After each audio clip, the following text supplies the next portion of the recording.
Picture this, alright? You and I are going back to the start. The sun's going down over Tianshui City, painting the forest this crazy blood red. I'm standing on this cliff, feeling like the absolute king of the world. Then I hear her.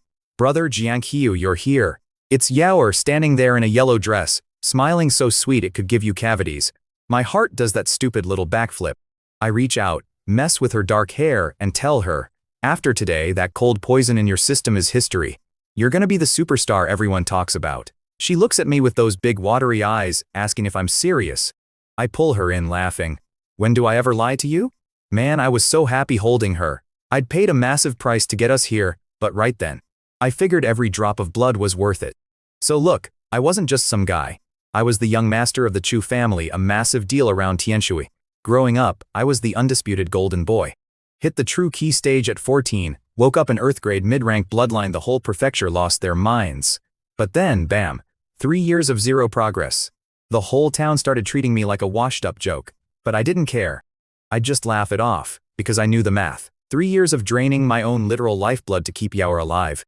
Her Liu family couldn't fix her Chuan grade cold poison. But my Earth grade 9 Yang bloodline was the one exact cure in the whole world. In our world, bloodlines go yellow: Xuan, Earth, and Heaven, each broken into 4 ranks. I had the good stuff, and I was giving it all to her. Donating essence blood isn't like giving blood at the clinic, it literally drains your life force. But for her, I didn't even blink. I was taking the hit so she could heal. I told her, soon as you're totally cured, I'm marching to your old man to lock down a ring. Next month is the Xuanjian sect tryouts. We're going together. She gets all flushed, whispering about how hard I've worked. I tap her on the nose, joking, talk to me like that and you're asking for trouble. We just sat there enjoying the vibe for a bit. Finally, I tell her it's time to finish the job. She sits on a rock, and I dig deep. It feels like my veins are on fire. I'm sweating buckets, teeth grinding, calculating the exact amount of true ki I need. Half an hour of pure torture later, I finally force out that last drop of pure essence blood. I gently pressed that glowing drop of life right onto her forehead, and her skin soaked it right up. I stumbled back, completely wiped out. My clothes were drenched, and I was doing the math in my head on how long it would take me to just stand up straight again. 30 minutes pass. She finally opens her eyes and this crazy blast of freezing air hits me. But man, I was just so relieved. You finally did it, I yelled, grinning like an idiot. Yeah, I did, she says. But her voice, cold as dead winter. I figured she just woke up some ice powers. It messes with your head a little, right? Then she looks right through me and drops the bomb. So now, you can die. My smile vanished. Stick with me here, because my brain literally short-circuited. Yaoer, what did you just say? I tried to force a laugh, hoping it was some sick joke. I said, you can die, she snapped. I stared at her, waiting for the punchline. Nothing. Just dead eyes. My chest felt like someone jammed a crowbar in there and twisted. The pain was 1,000 times worse than draining my own blood. I went totally numb, just staring at her, and asked, why? She actually sneered at me. Told me I was just some dirty country brat, completely beneath her fancy bloodline. Said the only reason she ever tolerated me was to steal my cure, and she wanted me dead to wipe the slate clean. 3 years of bleeding myself dry, and it was all one big, sick hustle. I wiped the blood off my chin and did the math. You want me dead? I laughed. Even practically dead on my feet, I'm in the true key stage. You really think a 5th level body tempering scrub like you can take me? Then, a voice rolls out of the trees. What about adding me? A guy in purple steps out, looking like pure trouble. Aoyang Yuan, the second young master of the Tianshui prefecture governor. The second this privileged jerk walks out, the Ice Queen routine completely vanishes. Yaoer lights up like a Christmas tree, practically throwing herself at him and hooking his arm. Second young master, she coos. I swear the rage burned so hot in my chest I could barely see straight. Absolute garbage behavior. I ran the numbers in my head instantly. I was running on empty, and this guy was a powerhouse even on my best day. Only one option, bolt. I threw myself toward the edge of the cliff. Trying to run? Too late. Aoyang barked. Before I could even blink, he was right on top of me. He palmed me square in the chest. Crack. I felt my ribs snap like dry twigs as I went flying backward, spitting a ridiculous amount of blood. 6th level true key stage. I hit the dirt realizing I was completely screwed. Picture this, man. I am flat on my back, and this scumbag Aoyang Yuan walks up, looking at me like I am just garbage on the sidewalk. He tells me my bloodline is wasted on a country kid. Then he slams his palm right onto my chest, and I feel my 9-yang bloodline getting ripped out of my veins. My cultivation drops like a rock. The guy was using the blood-shifting demon art, an actual forbidden trick. I was spitting blood, screaming I would haunt them forever. 30 minutes later, he sucked me dry, took my Earth-grade mid-rank bloodline, and left me gasping on the floor, completely crippled. The dude just stood there laughing like a maniac. He only had a weak 6-yang bloodline, but now he had mine to upgrade his whole setup. He throws his head back and yells out for it to merge. So his bloodlines start fusing, and 15 minutes later, his aura just explodes. The guy actually hit Earth-grade high rank. Then he turns to my ex, Liu Tianyao, and casually hands over all my stolen cultivation. He slaps his hand on her back, and her power shoots straight up to body tempering 9th level. She thanks him like he just bought her a slice of pizza. Aoyang points at me on the floor and asks what to do with the trash. Tianyao gives this sick smile and says killing me is too easy. She wants me to suffer living as a complete zero. She straight up smashes my danshin. I screamed so hard everything went black. But get this. Right as I passed out, a massive storm rolls in out of nowhere. A massive bolt of lightning rips from the sky and strikes my unconscious body dead on. Turns out, inside that lightning strike was a little black pagoda that shot straight into my chest. Next thing I know, I wake up screaming Tianyao's name. My body is cramping up, feeling like it went through a wood chipper. For a second, I honestly hoped the whole night was just a bad dream. You ever wake up and pray the terrible thing didn't actually happen? But the tearing pain in my muscles told me real quick this was my actual life. My own girl stabbed me in the back to steal my bloodline. I was gripping the sheets, seeing pure red, swearing I would make them both pay. Then I hear a terrified voice next to me. It is Ruhua, my maid, looking pale as a ghost and saying I scared her to death. I forced myself to look up at her and just asked how long I had been out cold. Seeing Ruhua calmed me down a bit, but then she drops a bomb on me. She says I have been out for 24 hours, and that Liu Tianyao was the one who brought me back. I was stunned. Why would she do that? Ruhua says Tianyao handed me to the Grand Elder, lying that I went crazy during training and ruined my own danshin. My blood ran completely cold. I immediately checked my internal state, and man, it was so bad. Bloodline gone, cultivation gone, danshin smashed, meridians snapped. I was officially a certified cripple. It almost drove me insane. She didn't have an ounce of guilt. She set it up so I would have to live as a useless joke. If she had just taken my power, I could have started over. I was always a fast learner before my bloodline woke up anyway. With a smashed danshin, I was done for. I told Ruhua to leave the room, forcing my voice to stay flat so I wouldn't lose it. Once the door clicked shut, it was just me and my own stubbornness. I refused to let it end like this. I forced myself to sit cross-legged and started running my old cultivation technique, trying to pull in any spiritual energy I could grab. But holding energy in a busted danshin is like holding water in a broken glass. It just leaked out. I tried again. And again. Nothing stuck. I gritted my teeth and kept pushing the technique. Honestly, if I had to live as a helpless nobody, I'd rather just drop dead. So long as I was breathing, I was fighting it. The pain was blinding. I was sweating through my clothes, shaking all over, but I absolutely refused to stop. Every single failure just made me push harder. I must have failed 100 times. Just as my body went totally numb from the pain, I hear this massive ringing sound in my head, like a giant church bell. Then this ancient, booming voice starts speaking. It says my unyielding will open a divine tower, destroying the old to build the new, to refine a supreme bloodline with the imperial divine art. Before I could process that, an insane suction force yanked on my soul. My brain felt like it got spiked with an ice pick, and suddenly, I am standing in this weird, endless space. Right in the middle is this massive black tower reaching all the way into the sky. It felt ancient, man. Older than time itself. I was just staring at it, completely speechless. Then, boom, another spike of pain hits my brain, and a massive wave of information gets shoved into my head. It was the Chaos Supreme Tower. The Chaos Imperial Divine Art. Wave after wave of this stuff flooded in, nearly blowing my mind to pieces. Before I could even sort through it, that giant black tower let out a deep hum. Suddenly, blinding golden lights shot out and slammed right into my body. Stick with me, this is where it gets good. As the light poured in, my smashed danshin started piecing itself back together. My snapped meridians were reconnecting like magic. It was so intense my soul got booted back to my physical body. 10 minutes later, I was completely put back together. Danshin whole. Meridians linked. I was laughing so hard I almost cried. You don't know what you have until a backstabbing ex steals it, right? I checked myself out. and doing the math, this new Danshin was way bigger than my old one. My meridians were practically reinforced steel. I was back in the game.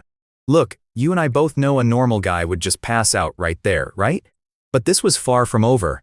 Out of nowhere, this massive, booming voice just starts vibrating right inside my skull. It's shouting, "Chaos Imperial Divine Art, refine the Chaos Supreme Bloodline," over and over. My brain is basically doing backflips trying to process it.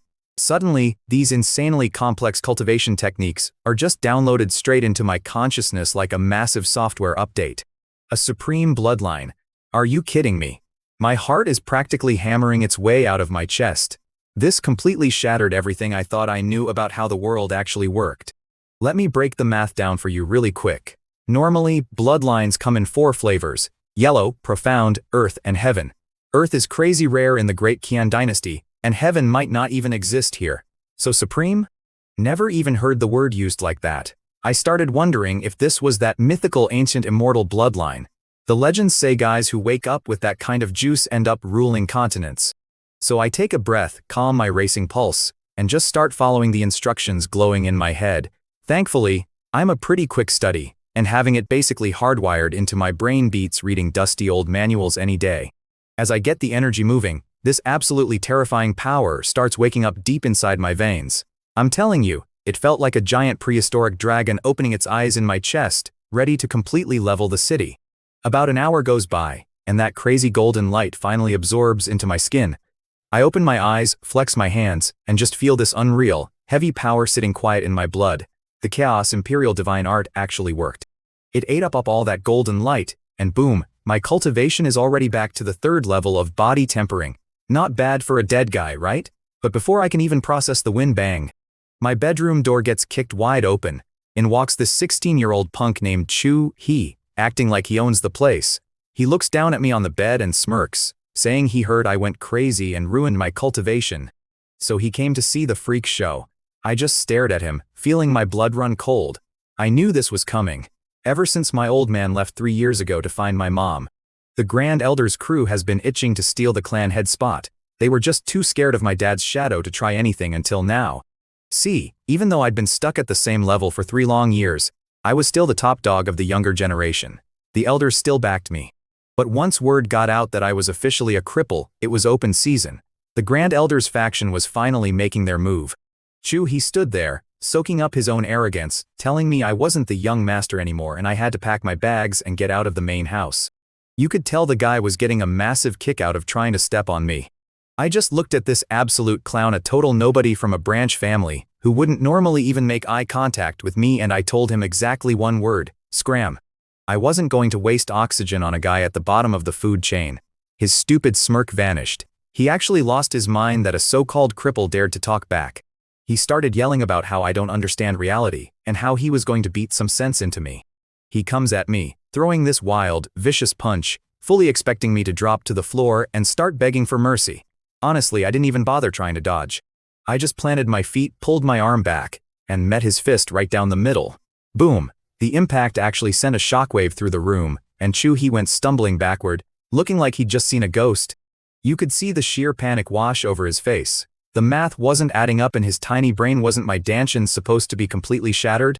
The little fan club he brought with him suddenly looked like they were going to be sick. They only tagged along to score some cheap points with the Grand Elder by kicking a guy when he was down. It was a safe bet, right? Because if I was actually ruined, no one in charge was going to stick their neck out to punish them for roughing me up. But suddenly realizing I still had my teeth, yeah, their grand plan was falling apart fast. I swung my legs off the bed, landed completely silent on the floor, and stepped right into his personal space. I'll be real with you, I am not the kind of guy who just smiles and forgives people who show up at my front door trying to ruin my day. I decided right then I was going to leave a lasting impression. Chu He actually tried to stand his ground. I could see the gears turning in his head. He sensed my aura and realized I was only at the 3rd level of body tempering. Meanwhile, he's sitting pretty at level 4. So he figures, why should be scared of me? He puffs his chest out, gets his courage back, and swings at me again.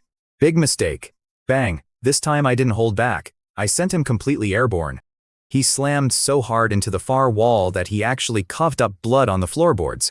The look of absolute horror in his eyes was priceless. He couldn't wrap his mind around the fact that a level 3 could hit like a freight train. I told him to scram one more time, and his little buddies practically tripped over themselves dragging him out of my room. Out of the corner of my eye, I caught some guy in a blue robe spying on us from a side chamber, but whatever. Watching them run away didn't exactly make me feel like a winner. He was just a noisy distraction. The real nightmare was what was coming next. By fighting back, I just broadcasted exactly how much strength I still had left. The Great Elder's crew wasn't going to wait around anymore. I gripped my fist, feeling that insane new power humming under my skin, and did some quick calculations. I couldn't just sit here and read through all that ancient knowledge jammed in my brain. It would take weeks, and I'd probably be dead by Friday. If I was fully crippled, they might have let me live out of pity, but since I can still fight, the Great Elder is going to pull out all the stops to crush me before I ruin his shot at the top. Look, the only way I was walking out of this alive was to get strong, and get strong yesterday. My whole game plan rested on this Chaos Heavenly Emperor art. Picture this: a manual written by some absolute ancient unit of a god who literally watched the universe get ripped out of chaos. We are talking next level stuff from before creation even happened. I sit down, start running the mental method, and boom, spiritual ki just starts slamming into my body like a hurricane. 1 hour. That is all it took. 1 hour later, I pop my eyes open, totally blown away. I had locked in my 3rd level of body refining. At that rate, doing the math, I figured I could get my old strength back in maybe 6 months. But let us be real for a second, did not have 6 months. If I waited that long, I would be a chalk outline. Heaven threw me a bone, so it was time to put in the work. I grabbed a body tempering pill and tossed it back like a peanut.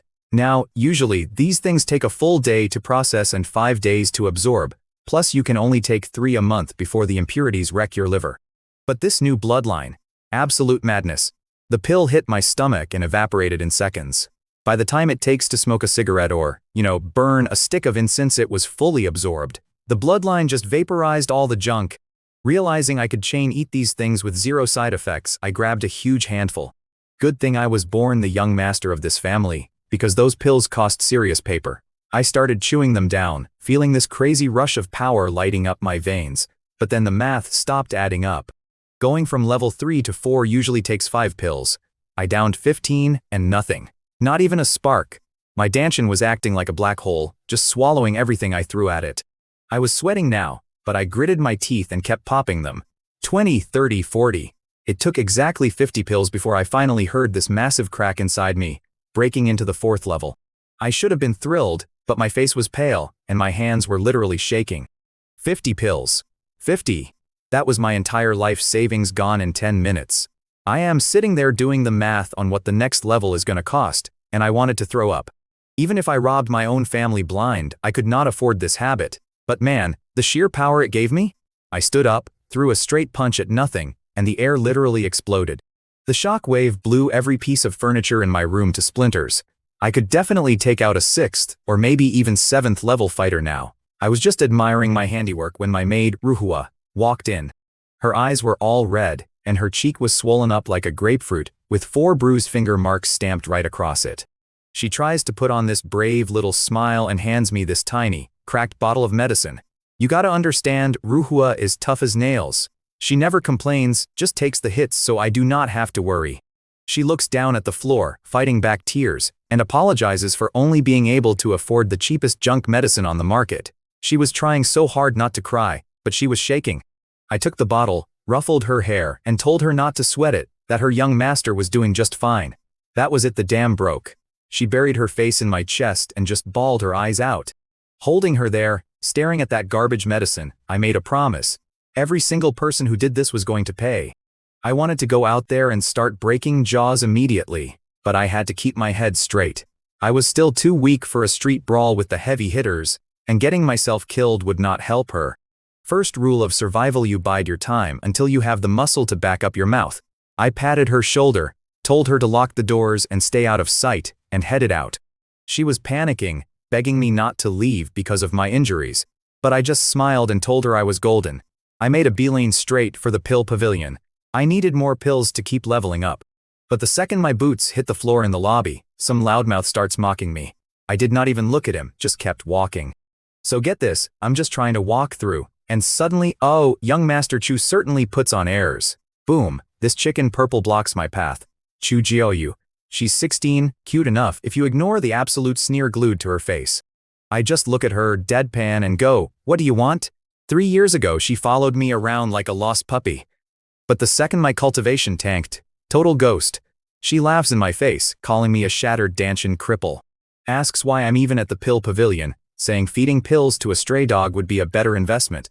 The crowd starts cracking up, treating my life like a comedy show. I felt this cold knot tighten in my chest. I knew she was a snob, but kicking a guy when he's down, that's just toxic. I locked eyes with her, didn't even blink, and just told her to scram. Her face drops ice cold. She starts yapping about how I'm not the big shot young master anymore, just trash. My patience is hitting rock bottom. Move, I tell her, or I'll get rude. She cackles like it's the funniest joke in New York. The crowd eats it up. She's a 6th level body tempering martial artist, so on paper, she could backhand me into the next zip code. Then she smirks, telling me to kneel and beg just like my little maid did. My blood absolutely froze. Ruhua, you hit her? Ruhua is basically my little sister. I stared a hole straight through this girl's skull. I actually saw her flinch, which made her instantly furious. You vile woman, I spat. The whole place went dead quiet. Disrespecting a grand elder's kid like that, usually a death wish. Her face turns tomato red, and she screams, you're asking for it. She lunges, aiming a palm right at my chest. Everyone's placing bets on me ending up in a wheelchair. But here's the thing, you and I know things aren't always what they seem. I just flick my hand and boom, she flies sideways like a rag doll. She hits the floor hard, coughing blood, staring like I grew a second head. She totally bought the rumor that I was crippled. If she knew I still had juice, she'd never have swung. Suddenly, the pavilion elder rushes over, sweating bullets. How dare you fight in here? He yells, frantically calling for a doctor. I just glare at him. Elder, are you blind? She swung first. The guy totally chokes on his words. He's just a low-level guard, terrified of getting crushed in the family's political meat grinder. He knows the Grand Elder is scary, but I've still got my own powerful supporters holding me up. If I was really a hopeless cripple, this elder would have sold me out to the Grand Elder for a slice of pizza. Nobody backs a loser here. But right now, he's sweating because the math ain't mathing. If my Danshan is shattered, how did I just swat that girl like a mosquito? I'm putting out a 4th level vibe, but I just wrecked a 6th level fighter effortlessly. The guy is totally spooked. He slaps on a fake, nervous smile and asks what I need today. Just here for my monthly allotment, I say, keeping it cool. He hesitates for what feels like an hour, then hands over a porcelain bottle. I pop the cork, look inside, and my blood boils all over again. Elder, what is this? I snap. 6 lousy body tempering pills? Are you kidding me? According to my usual cut, I'm supposed to get 3 top-tier key gathering pills every single month. Comparing these pills is like comparing a bicycle to a Ferrari. Body tempering pills are first-grade junk. The elder gives me this pathetic smile. You know the rules. It's based on your cultivation. You used to be true key realm, but now… I didn't let him finish. I snatched the bottle and walked out. He wasn't wrong, technically. The family hands out freebies strictly based on your current rank. I walked back, staring at the bottle, crunching the numbers in my head. 6 garbage pills. That wouldn't have gotten me to 5th level body tempering even on a good day. It was a drop in the bucket. I was really banking on those 3 key gathering pills to muscle through my bottleneck. I literally slapped my own forehead. What an absolute headache. I'm gonna have to hustle and find a totally different way to score some decent pills. I walk in and Ruhua's already swept up the busted furniture. She looks at me, totally panicked. Young master, Chuhan just got approved to challenge you for your title in 10 days. I just let out a dry laugh. The Grand Elder's crew is finally making their move. Listen, those council elders are absolute sharks. They might claim to support me, but the second I look like a bad investment, they'll jump ship. They've heard the rumors about my Danshan, and this tournament is their way to test the waters. If I lose, I'm out. The Grand Elder could quietly off me and nobody would even blink. 10 days to fix my whole life. And Chuhan isn't some amateur. He's a 9th level body tempering beast. Before I got crippled, he was the only guy in the family who even came close to my level. Now, the clock is ticking and I have exactly 10 days to figure out a miracle. Stick with me here, because I had to think fast. I knew I could not take that method Chuhan right now. I just rubbed Ruhua's head again, told her to step outside for a bit, and promised I had a plan. I locked the door, sat flat on my bed, and ran the numbers. I had 2 options. Learn a better martial art, or boost my raw power. The martial arts route was a dead end because Chuhan knew every single family move I did. The raw power root meant I needed pills I could not afford. Then it hit me. I had this massive, ancient Chaos Supreme Tower just sitting inside my head, right in my sea of consciousness. I closed my eyes, focused my mind, and projected my soul straight into my own head to check out this giant tower. So get this. For the first time, I actually get a good look at this giant tower. Last time I got yanked out before my eyes could even adjust. But looking close now? This massive black tower is completely covered in cracks, man. I'm talking beat up, like some abandoned shrine just waiting to cave in. I walk up, reach out, and push the heavy door open. I step inside, and bro, my jaw basically hits the floor. Streams of actual light are just dancing around, twisting into these crazy runes, and the floor is mapped out in the most insane formations I have ever seen. The Myriad Paths Source Flow Talisman Array Legacy. The second I see it, all this knowledge just floods my brain. Talisman arrays are the absolute top-tier stuff on the entire Tianwu continent. You want to forge a magical weapon? You need formations. You want a treasure to work? Gotta carve those runes. And it doesn't stop there, either. Alchemy? Completely useless without talisman arrays. You want to cultivate? You better set up a spirit-gathering formation to pull in that energy. Trying to protect your mountain gate? You need a massive defensive grand formation. If you need a fire, you use a fire talisman. You need a drink? You slap a water talisman. Flying through the sky or tunneling straight through the dirt? Flight and earth-penetrating talismans, baby. These arrays are basically the universe's cheat codes, tapping straight into great Tao of heaven and earth to literally hijack reality. And all these glowing streams floating right in front of my face, they are the motherlode of talisman legacies. I am just standing there, scanning these glowing runic streams one by one. I see a fire talisman over here. I keep looking around, feeling like a kid in a candy store. Water talisman, wind talisman, divine movement talisman. My eyes are darting everywhere. Over in the corner, there's an illusion formation. Next to it, a confusion formation. Oh, and a blazing fire formation just chilling there. But then stick with me here, because this is where it gets absolutely wild. My eyes lock onto this one specific setup. The pill talisman array. The second I read those words, my heart literally slams against my ribs. I'm talking full-on panic attack levels of adrenaline. I just stare at it, trying to process what I am actually looking at. Because if it does what I think it does, everything is about to change. My brain is doing backflips just trying to comprehend the sheer scale of this thing. Let me break this down for you. The pill talisman array means using a literal formation to refine pills. You just toss the raw herbs into the circle, and boom, the pills refine themselves automatically. I am standing there, absolutely losing my mind. This kind of setup is completely heaven-defying. Think about it. If word gets out, every single alchemist in the world is going straight to the unemployment line. Normally, formations just help some guy control his fire. They don't do the actual cooking. I have never in my life heard of an automated pill maker. How incredibly busted is that? I rush straight over to it and start studying. Forget all those other runes I saw, I need this one. If I can crack this array, I am going to be swimming in absolute mountains of pills. I start doing the math in my head. With an endless supply of pills, those jerks back home Chu Han Liu Tianyao, and that fossil of a grand elder won't be a problem anymore. I throw myself into this array, burning brain cells trying to figure it out. The logic is so complicated. You have to tweak it for different formulas, change ratios, adjust the heat. It is basically a master template, but luckily it includes over 1,000 ready-to-use examples. Fast forward a whole day, and I finally let out this massive breath. I somehow managed to barely grasp the setup for a basic body tempering pill. The whole system is way too deep to learn in 24 hours, so I just focused on that one single recipe. Figuring out one specific formation is a heck of a lot easier than mastering the entire textbook, right? But man, even just cracking that one pill formation completely drained my mental battery. I am running on fumes. I pull myself out of the tower, and all I want to do is faceplant into a pillow and sleep for a week. But the clock is ticking, only 9 days left. No time for naps. I have the formation, I have the formula, now I just need the raw herbs. I could easily grab them in the city, except for one tiny problem. I am dead broke. I literally cannot afford half a dried leaf right now. A single penny really can stop a guy in his tracks, huh? I scratch my head, doing some quick calculations. I need cash, so I figure I will draw a few basic talismans to sell. I go back, learn this super easy strength rune, but guess what? I still need money for talisman paper. So, I have to bite the bullet and pawn off my only 6 pills just to buy crafting supplies. I gotta tell you, the stuff inside that tower is no joke.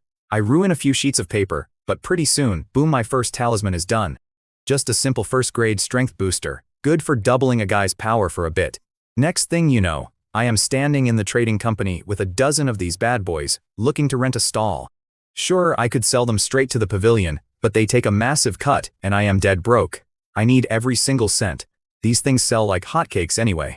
Honestly, I knocked these out pretty easily, mostly thanks to the tower and my own natural genius. A regular guy, it would take him at least 6 months just to draw one without blowing himself up. Talisman crafting takes crazy talent. Not even 1 in 100,000 people can pull it off. Listen, talisman and array masters are usually 2 different gigs. Doing both, basically unheard of, and every big faction in the Great Qian dynasty would kill for one. So I'm at the Spirit Talisman Pavilion, a massive market run by the Wanwu Trading Company. They're the biggest corporate giant around, selling everything across 100 prefectures. I barely put my sign up when this honest-looking dude walks over. He squints at it and asks if my strength boost talisman can really double a guy's power. He looked at me like I was selling snake oil, and honestly, I don't blame the guy. A normal first-rank talisman gives you maybe 30% more juice. 50% is a miracle that takes a second-rank master. A full 100% boost. That just did not exist in Tianshui Prefecture. Well, not until I decided to set up shop, anyway. Before I got the Chaos Supreme Tower, I was all about cultivation. I didn't know squat about talismans. I had zero clue the techniques inside that tower were totally game-breaking. Even the weakest one would flip the Great Qian dynasty on its head. So I look at the customer and say, yeah, naturally it doubles your strength. I was actually sweating because it was my first time drawing them, and I thought my work was garbage. Meanwhile, he thinks they're impossibly strong. Then, just my luck, Liu Gaoyang struts over waving a folding fan like a total tool. He's the younger brother of Liu Tianyao, and man, I already hated that entire family. He starts laughing, calling me a washed-up, crippled former genius running a cheap scam. He actually mocks my customer for buying from a guy with a shattered dantian and no true kai. The absolute nerve of this guy, right? This clown is standing there, looking at me like I'm dirt. He actually tells me to kneel and kowtow to him, saying maybe he'll toss me a few spirit stones if he's feeling generous. His lackeys immediately start yapping, agreeing that begging is way easier than faking a 100% strength boost. One of them even says my brain must be as broken as my dantian. Yeah, real original. Anyway, all this barking naturally draws a massive crowd. People love a good train wreck, right? Especially when it involves the former #1 genius of Tianshui City and an arrogant first-rank talisman master. For days, the rumor mill had been churning about my shattered dantian and lost cultivation. Half the city thought it was just wild gossip. Now, everyone was crowding around my stall, desperate to see if the rumors were actually true. So the crowd is practically holding their breath, waiting for my reaction. I just roll my eyes and yell, asking what pack of rabid dogs is barking over here. Guys like Liu Gaoyang aren't even on my radar. My real headache is our heavy hitters like the Grand Elder, Aoyang Yuan, and his sister Liu Tianyao, who stole my cultivation.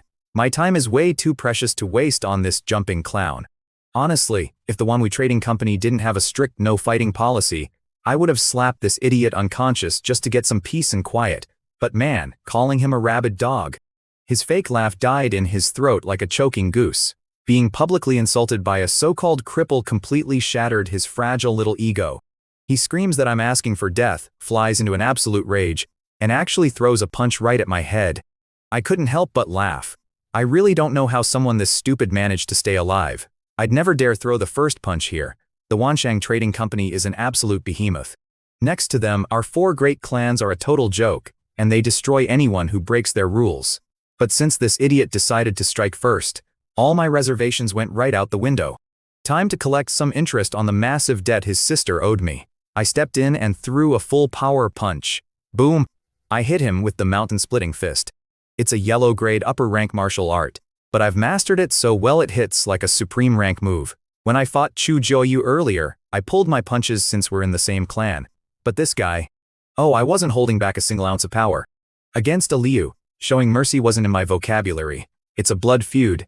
We were destined for a life-and-death showdown eventually, so why hold back? I saw the smug look on his face as he swung. He bought the rumor about my shattered dantian, genuinely thinking I was a powerless cripple begging to get crushed. But the second our knuckles collided, his smugness turned into sheer panic. My power hit him like a freight train. By the time he realized his mistake, it was way too late. Crack! The sound was loud and honestly pretty beautiful. His arms snapped into pieces, twisting like a pretzel, and he went flying backward like a kite with a cut string. He just lay there horrified, wondering how a supposedly broken guy could hit like a truck. The crowd went totally dead silent, their brains short-circuiting as they tried to process what they just witnessed. So, check it out. You can see these guys doing the math in their heads, completely short-circuiting. If I'm really a busted-up level 4, how did I just launch a level 6 tough guy across the room with one punch? Was I just sandbagging? Look, I wasn't about to give Liu Guoyang a breather to figure it out.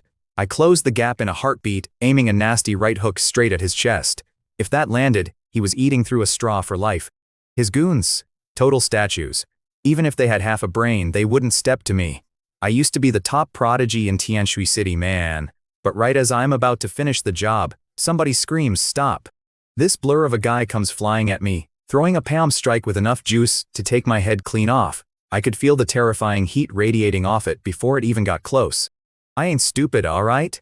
I triggered my phantom step and hauled ass backward, but this guy stuck to me like glue. Doing the math, my stats were garbage compared to his. One hit and I'd be a meat crayon. So I yell, "Hold up!" He stops, revealing Liang Jiushan, the enforcement elder, looking like I just keyed his truck. The guy is a legendary hard ass. He barks, "What's your excuse?" If he didn't respect my old reputation, he'd have flatlined me on the spot. I look at him and go, "Elder Liang, you're swinging before asking what went down?" He blows his top, screaming about me brawling in his shop. I give him a tired look. "At least ask who threw the first punch, man." The old guy blinks, caught totally off guard. "Wait, you didn't start it?" he asks, finally realizing he just jumped the gun. "See, you and I both know the logic here. I was wiping the floor with Liu. Who attacks a guy who can swat them like a fly?" I just shrugged. "He threw the first punch. Ask anyone." Liang waves a worker over, ready to rip my spine out if I'm lying. The kid spills the real story, and Liang's face turns to stone. Catching that death stare, Liu panics. He ignores his busted ribs and screams. He was selling fake talismans. I had to stop him. Liang's eyes snapped to me with actual murder in them. Fakes are a massive taboo. I stood there, totally chill. "You haven't even looked at my work yet," I said. "How do you know it's fake?" Liang scoffs. "A talisman that doubles your strength. That's a completely ridiculous claim. It's pure fraud, and we don't tolerate scammers in this pavilion." Right then, a cold voice interrupts. Liu lights up, yelling, "Master!"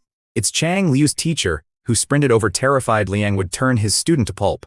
Seeing Liu banged up, Chang is furious. "You got some nerve, kid," he snaps. "Peddling knockoffs and putting people in the hospital? Think we'll let you walk over us?" I didn't flinch. "You keep using the word fake, Elder Chang. Are you really betting your reputation that my talisman doesn't double a guy's strength?" He laughs right in my face. "Double the strength? Look in a mirror lately?" He was completely convinced I was a fraud. Nobody in the region could pull off that magic. I just gave him a smirk. "All right then. You want to put your money where your mouth is? Let's make a bet." Chang raises an eyebrow, suddenly intrigued. "What kind of bet?" he asks, trying to figure out my angle. In his mind, I was already dead. Between the supposed fakes and the brawl, my goose was cooked. My dad's been MIA for 3 years, my family's a mess, and everyone thought I'd lost my powers. Nobody respected me anymore.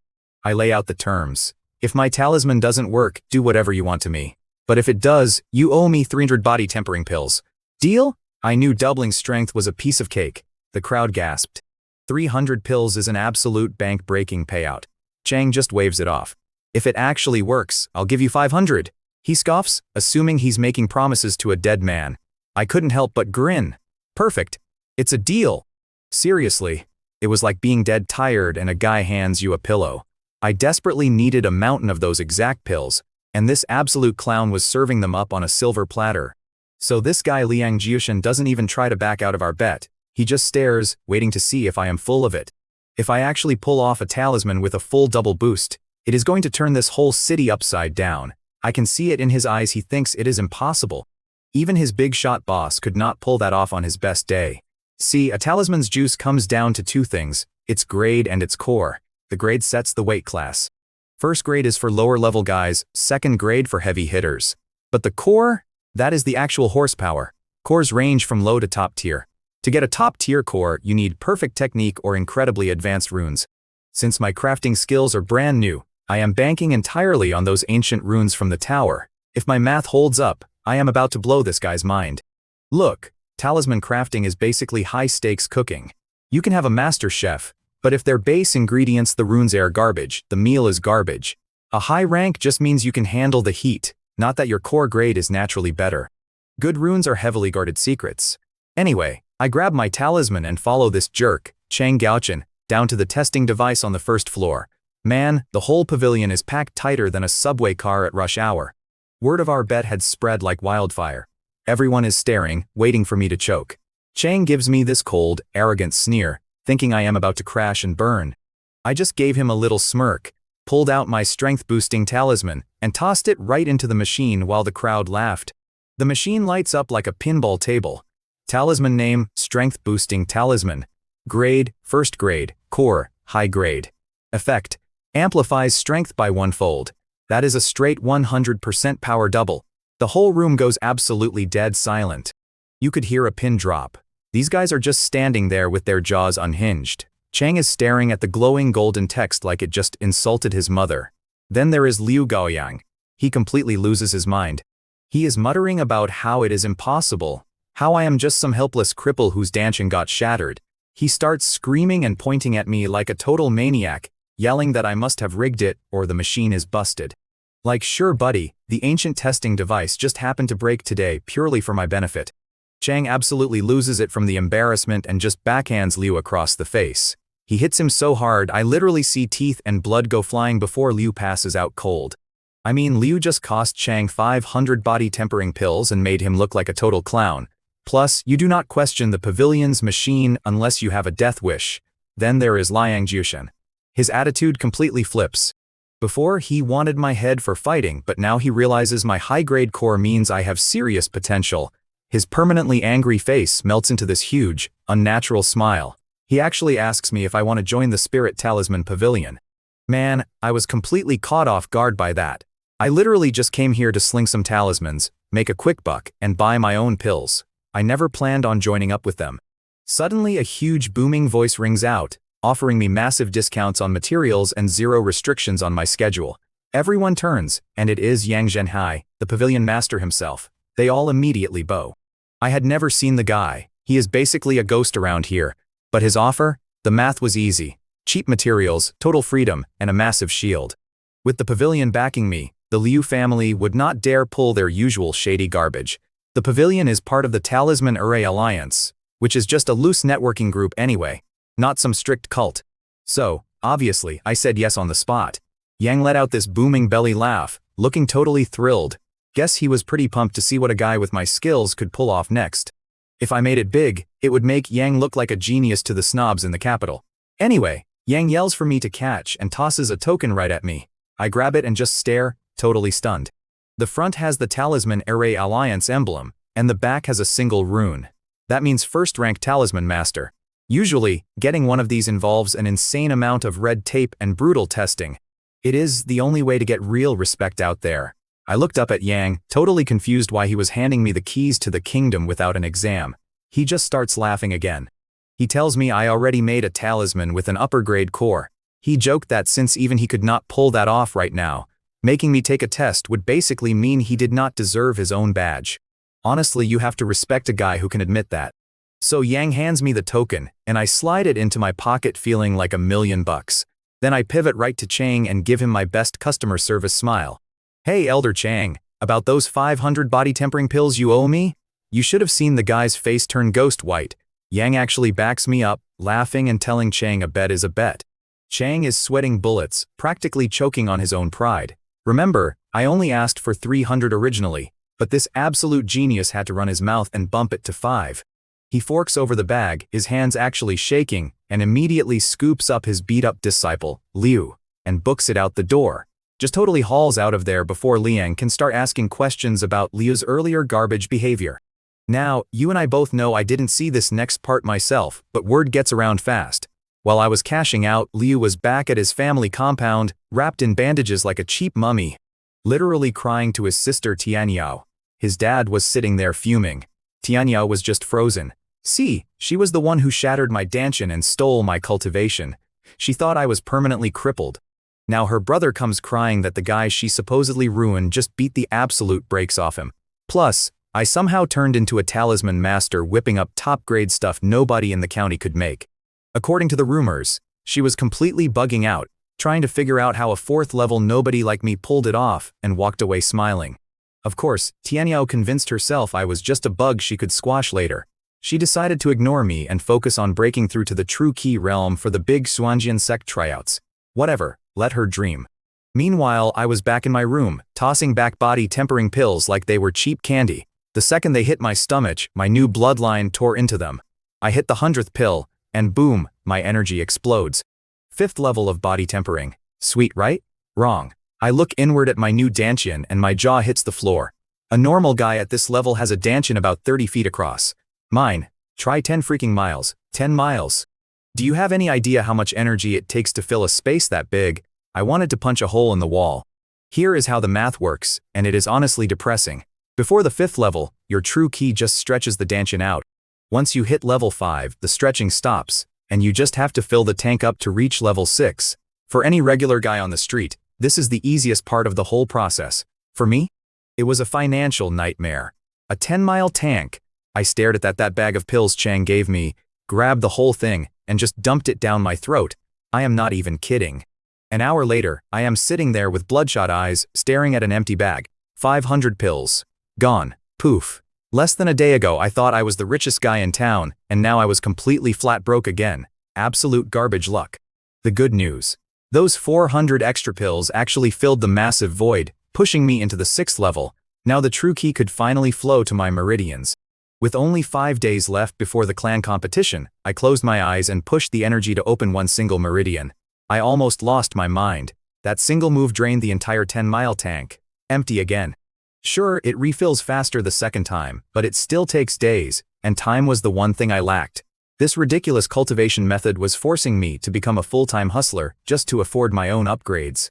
It was pitch black outside, so I had to just sit there until sunrise, waiting to go sell the dozen strength talismans I had sitting on my desk. So look bro, I did the math. I figured 500 body tempering pills would easily bump me up to the 7th level, right?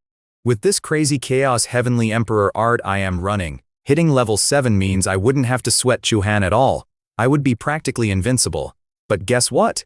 My luck is complete garbage. 500 pills barely dragged my ass to the 6th level. Hitting 7 is a whole different ballgame.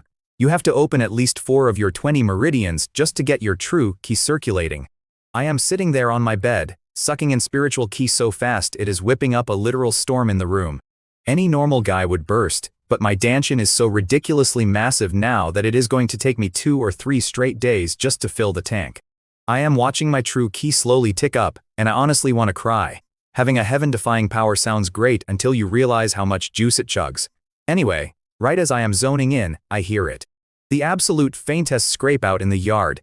Honestly, if this new art had not dialed my senses up to 11, I would have missed it completely. Someone is sneaking up to my window. Big mistake. The second it clicks open and this masked guy slithers in, I do not even say hello. I just launch a fist right into his shoulder. He tries to dodge, but I still clip him hard enough to make him sweat cold bullets. We start brawling in my tiny room, and I realize this guy is at the 8th level of body refining. If I had not just scraped my way to level 6, I would be a dead man. Me and this 8th level ninja are just trashing my bedroom. My brand new furniture, wrecked again. The guy is absolutely losing his mind because he thought I was level 4, and here I am at level 6, stalemating him. After half an hour of us tossing each other around, he finally runs for it, literally spitting up blood. I just stand there watching him go. I could have finished him, but I held back on purpose. I needed him breathing so he could cry to his boss about how strong I am. Doing the math now, I can handle a level 8, and maybe barely scrape by a level 9. But against Chuhan? Absolutely zero shot. I am not dumb enough to underestimate him. Once that masked idiot limped away, I could feel all the neighborhood spies packing it up for the night too. Stick with me here, because this is where it gets funny. While I am catching my breath, there are these 2 old geezers watching my house from a roof down the street. I found out later they were losing their minds over me. They saw me send that ninja running, so they knew I was not a shattered cripple. But get this, they actually thought I was faking my power level the whole time. First I beat Chu He as a level 3, then those other 2 as a level 4, and now I am a level 6. They honestly believed I was some terrifying, scheming mastermind at the Xuan Qi realm just playing mind games. They could not fathom the actual truth. I had just started from absolute zero and leveled back up in a few days. They were terrified of a master plan that did not even exist. So get this, man. While I'm over here just trying to survive, this arrogant jerk in the blue robe is having a whole secret powwow with that masked ninja guy he sent to jump me. Blue robe was legitimately sweating. See, after I literally one-punched those two other clowns, Jiuyu and Goyang, he couldn't figure out my actual power level. So he does the classic villain move and sends his personal goon to test my depth before the big clan tournament in 5 days. The goon reports back that my cultivation totally tanked, and I'm nowhere near the Xuan Qi realm anymore. So they run the numbers in their heads and figure I'm tough, but still a total pushover compared to Blue Robe himself. Absolute idiots. Blue Robe's doing his villain math, right? He figures he can drop his own goon in 3 moves, but it took me a grueling half-hour stalemate. So in his head, I'm dead meat, and he's practically measuring the drapes for my young master title. And honestly, he wasn't totally wrong. If I lose in 5 days, I don't just get demoted, I get put in the ground. But hey, I got bills to pay today. Next morning, I grab the spirit talismans I cooked up and hustle over to the spirit talisman pavilion. Suddenly, I'm the VIP. Liang Jiushan, the guy running the place, comes out, shakes my hand, and hooks me up with their best stall. Rent-free. Buddy, I was so freaking broke my pockets were echoing, so you better believe I took that deal with a massive smile. I barely got my stall set up before this huge dude, Zhao Cheng, practically tackles me. He's yelling about finally finding me. He's the guy I totally ghosted yesterday, because I was sprinting home with that body-tempering pill. The man waited around all day for me. He's begging to know the price of my strength talisman. To him, this thing doubling his power means surviving his next fight. So I'm standing there, doing the math in my head. I didn't even price these things. Market rate for a garbage tier talisman giving maybe a 20% boost is 10 spirit stones. My stuff? My stuff is top shelf, doubling your strength, a full 100% boost. 10 stones wouldn't even cover my coffee budget for the week. I had to figure out how hard I could fleece this guy. I looked the guy in the eye and said, 31st grade spirit stones, or the same in body tempering pills. You and I both know how crazy that sounds, right? I was sweating bullets naming that price. It was 3 times the going rate for a standard strength talisman. But here, mortal gold is just scrap metal. Spirit stones are the only currency that matters for cultivation or talisman crafting. If you do the math, 1 stone equals 1,000 silver taels. But get this, Zhao Cheng didn't even blink. The guy slapped down 60 stones and bought 2 instantly, and why wouldn't he? These things double your raw power. In a brutal fight, suddenly hitting twice as hard gives your enemy one hell of a nasty surprise. I played it cool on the outside, but my stomach was in knots. Right now in Tianshui City, I am the only talisman master making a strength talisman that actually doubles your power. I had a total monopoly. Even if I gouged him, Zhao Cheng had to pay up. Seeing how fast he handed over the cash made me wonder if I went too low. It cost me less than half a spirit stone to make 1. Selling it for 30. I was making an absolute killing. While I was doing the profit math, a voice boomed from the street, screaming for Zhao Cheng to get to the dueling stage for a death match. Zhao Cheng's face went completely black and he stormed out. Around here, violence is banned everywhere except that stage. Once you step up there for a grudge match, only one guy walks down breathing. I was definitely curious about the drama, but I didn't follow the crowd to watch the bloodshed. Right then, nothing mattered more to me than making some serious cash. But man, the next hour was completely brutal. I sold a couple more talismans, but business was basically dead. The problem was simple. Nobody believed my talismans could actually double their power. The only guys buying were the ones who saw the test results yesterday. I was getting so frustrated. At this pace, I would barely sell a handful all day, and my clock was ticking. Another hour dragged by, and I was just standing there like an idiot. I was literally seconds away from throwing in the towel and dumping the whole batch wholesale. Then, out of nowhere, a massive mob of people came surging through the doors. They were screaming my name, completely trampling each other to get to my counter. Guys were shoving each other, screaming that they wanted 3 talismans, 5 talismans. One dude got pushed and literally threatened a death match right there in the shop over his spot in line. I just stood there, stunned by the absolute chaos. What the hell was happening? 10 minutes ago, I couldn't give these things away. I didn't let the hype go to my head though. I wasn't about to blindly take their money without knowing the score. What if this was some elaborate setup? You can never be too careful. After pulling a guy aside and asking around, the crazy story finally clicked. It turned out Zhao Cheng, The hunter who bought my first batch had just killed a notorious bully named Fan Huan on the dueling stage. Fan Huan had a nasty reputation for robbing other hunting teams out in the Demon Beast Mountains. See, Fan Huan had practically wiped out Zhao's crew on their last run, so Zhao challenged him to avenge his boys. Nobody thought Zhao stood a chance. Fan was at the peak of the 8th level of body tempering, way out of his league. The local gambling house opened a huge pool, and everyone dumped their cash on Fan. Only Zhao had the guts to bet his life savings on himself. Fan was beating the brakes off him at first, but right when Fan got cocky, Zhao slapped on my spirit talisman. His strength doubled instantly.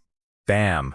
One devastating hit, and Fan was crippled. From there, Zhao finished the job. The gamblers were losing their minds because they just got wiped out by the 1 to 50 odds.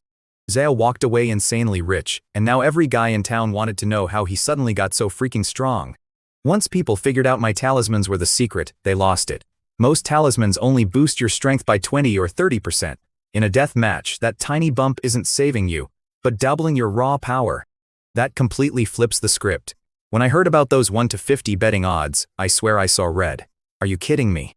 If I had just placed a bet on my own customer, the payout would have been enough to let me break through to the 9th level of body tempering. I wouldn't even need to stand here hustling paper.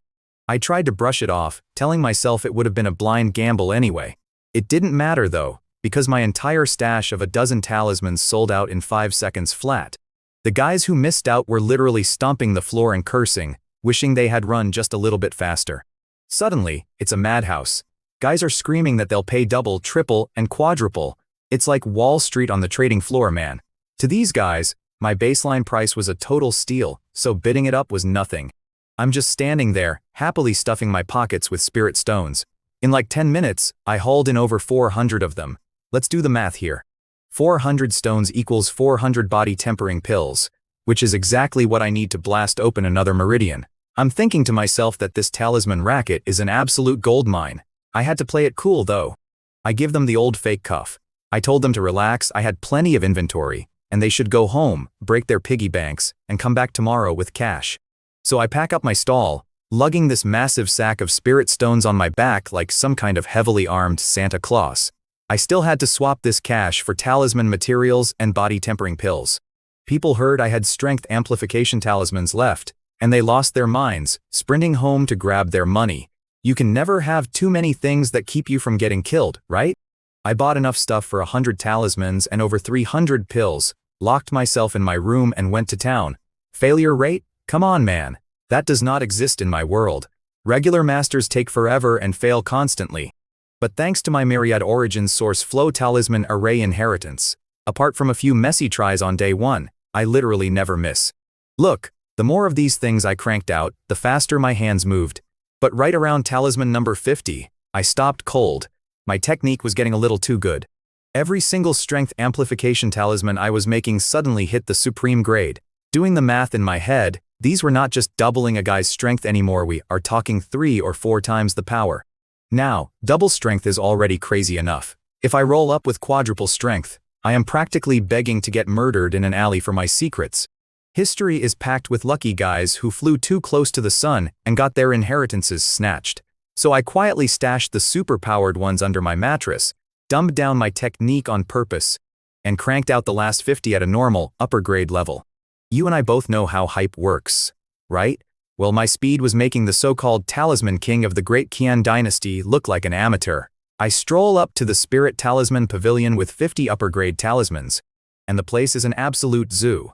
I am talking shoulder to shoulder.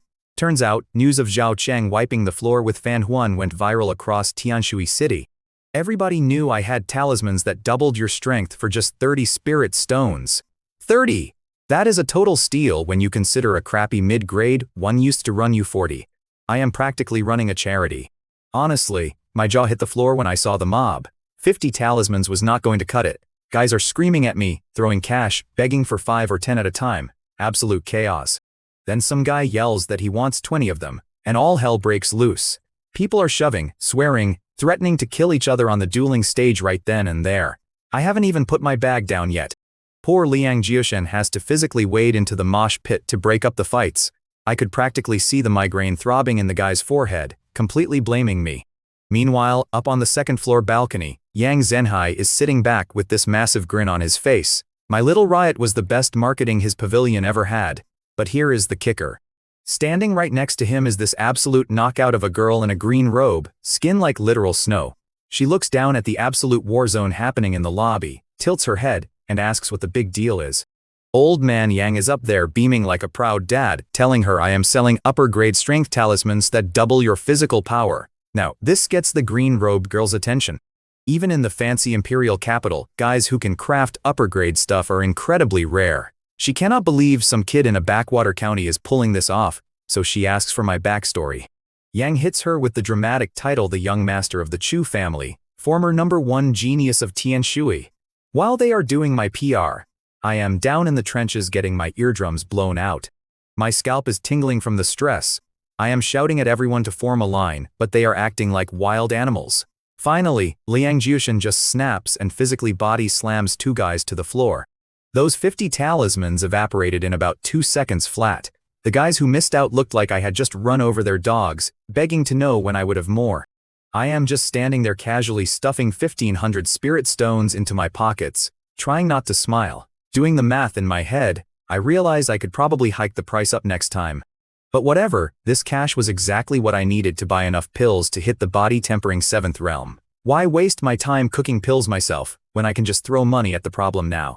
I told the crowd to cool their jets for a few days and wait for an official poster from the pavilion. Then I grabbed my heavy bag of cash and walked right out the door. The clan competition was only 2 days away, and I had serious leveling up to do. So get this. I took every last one of those 1,500 spirit stones and blew them all on body-tempering pills. Spent the next 2 days locked in my room, popping those things like breath mints until the bottle was totally empty. And man, it actually worked. I broke through to the 7th realm of body tempering. My veins felt like they were buzzing with this crazy, surging energy. I finally felt secure again. I stand up, stretch out, feeling like $1,000,000, and right on cue, my maid Ruhua bursts through the door completely panicked. She is yelling about how the Grand Elder wants me at the clan competition, and how we need to run because Chu Han is coming for my spot as heir. I just ruffled her hair and laughed, asking why she had zero faith in me. She got quiet. I couldn't even blame her. Ever since that total psycho from the Liu family wrecked my cultivation, everybody figured I was just a walking punchline. I knew exactly what was going through her head. If it wasn't for Liu Tianyao playing me dirty, a guy like Chu Han wouldn't even make eye contact with me, let alone challenge me. Ruhua was sweating because Chu Han was at the 9th realm, way tougher than the punks I had just laid out. But I just told her not to sweat it, because I was gonna mop the floor with whoever knocked on our door. With this new Chaos Heavenly Emperor art running through my veins, I felt completely unstoppable. She gave me this wide-eyed look, like she was finally seeing the old me again. So, I head down to the training ground. The whole place is absolutely packed. The second I walk in, the peanut gallery starts up. I hear them whispering about how late I am, calling me a washed-up piece of trash, joking that the elders probably had to drag me out of hiding just to show my face. Just real classy family reunion stuff, you know what I mean? Listen, you and I both know how fast people turn on you when you hit rock bottom. The whole yard was buzzing, saying today was my last day as young master, and that Chu Han was taking over. For 3 years, they only talked trash behind my back because I still had enough juice to break their jaws. But once they heard my dantian was shattered, the gloves came off. All that fake respect turned into open, nasty mockery right to my face. But honestly, I just tuned it out. After what that backstabbing Liu girl did to me, a bunch of cousins running their mouths felt like absolutely nothing. I figured, let them talk. The second I crack some skulls, they will be right back to kissing my boots. So I just casually strolled past all the haters and dropped right into the official young master seat. Naturally, that bold move got another huge wave of snickers from the cheap seats down below. I could see Chu Han sitting over there in his fancy blue robes, staring at my chair like a dog staring at a steak. He is the Grand Elder's golden boy, and you could tell they already planned the victory party. The Grand Elder was playing it cool with a total poker face, while the 3rd Elder just looked stressed out. It was all pure family politics. 3 of the elders were completely in Chu Han's pocket, while 4 of them were still loyal enough to back me. A couple others were just sitting on the fence, waiting to see if I was going to embarrass myself. Everything was riding on my performance. The Grand Elder skipped the long speeches and just kicked off the tournament. 4 rounds, single elimination. You lose, you are out, until only 10 guys are left. The first 2 rounds were a total snooze fest, honestly. Chu-Han easily steamrolled his matches, and I did the exact same thing. Didn't even break a sweat. Nobody in the crowd was exactly losing their minds over my first 2 wins. Word had already gotten around that I wasn't a total cripple anymore, but they all thought I was just scraping by at the 4th layer. Since my first guys were barely at the 6th layer, the haters just figured I got lucky. Then came round 3. I get matched with Chu Dongxuan, who is sitting pretty at the 8th layer. The guy struts up, looks at me like dirt, and actually tells me to admit defeat and crawl away so I don't dirty his hands. I didn't even waste breath replying. I just gave him one solid punch. Bam. Dongxuan goes flying off the platform, spitting blood halfway across the yard. The whole place went graveyard silent. I mean, absolute pin drop silence. You should have seen the Grand Elder. The old man practically launched himself out of his chair in pure shock. See, the Grand Elder had sent some goons to test me a few days back, so he thought he knew my limits.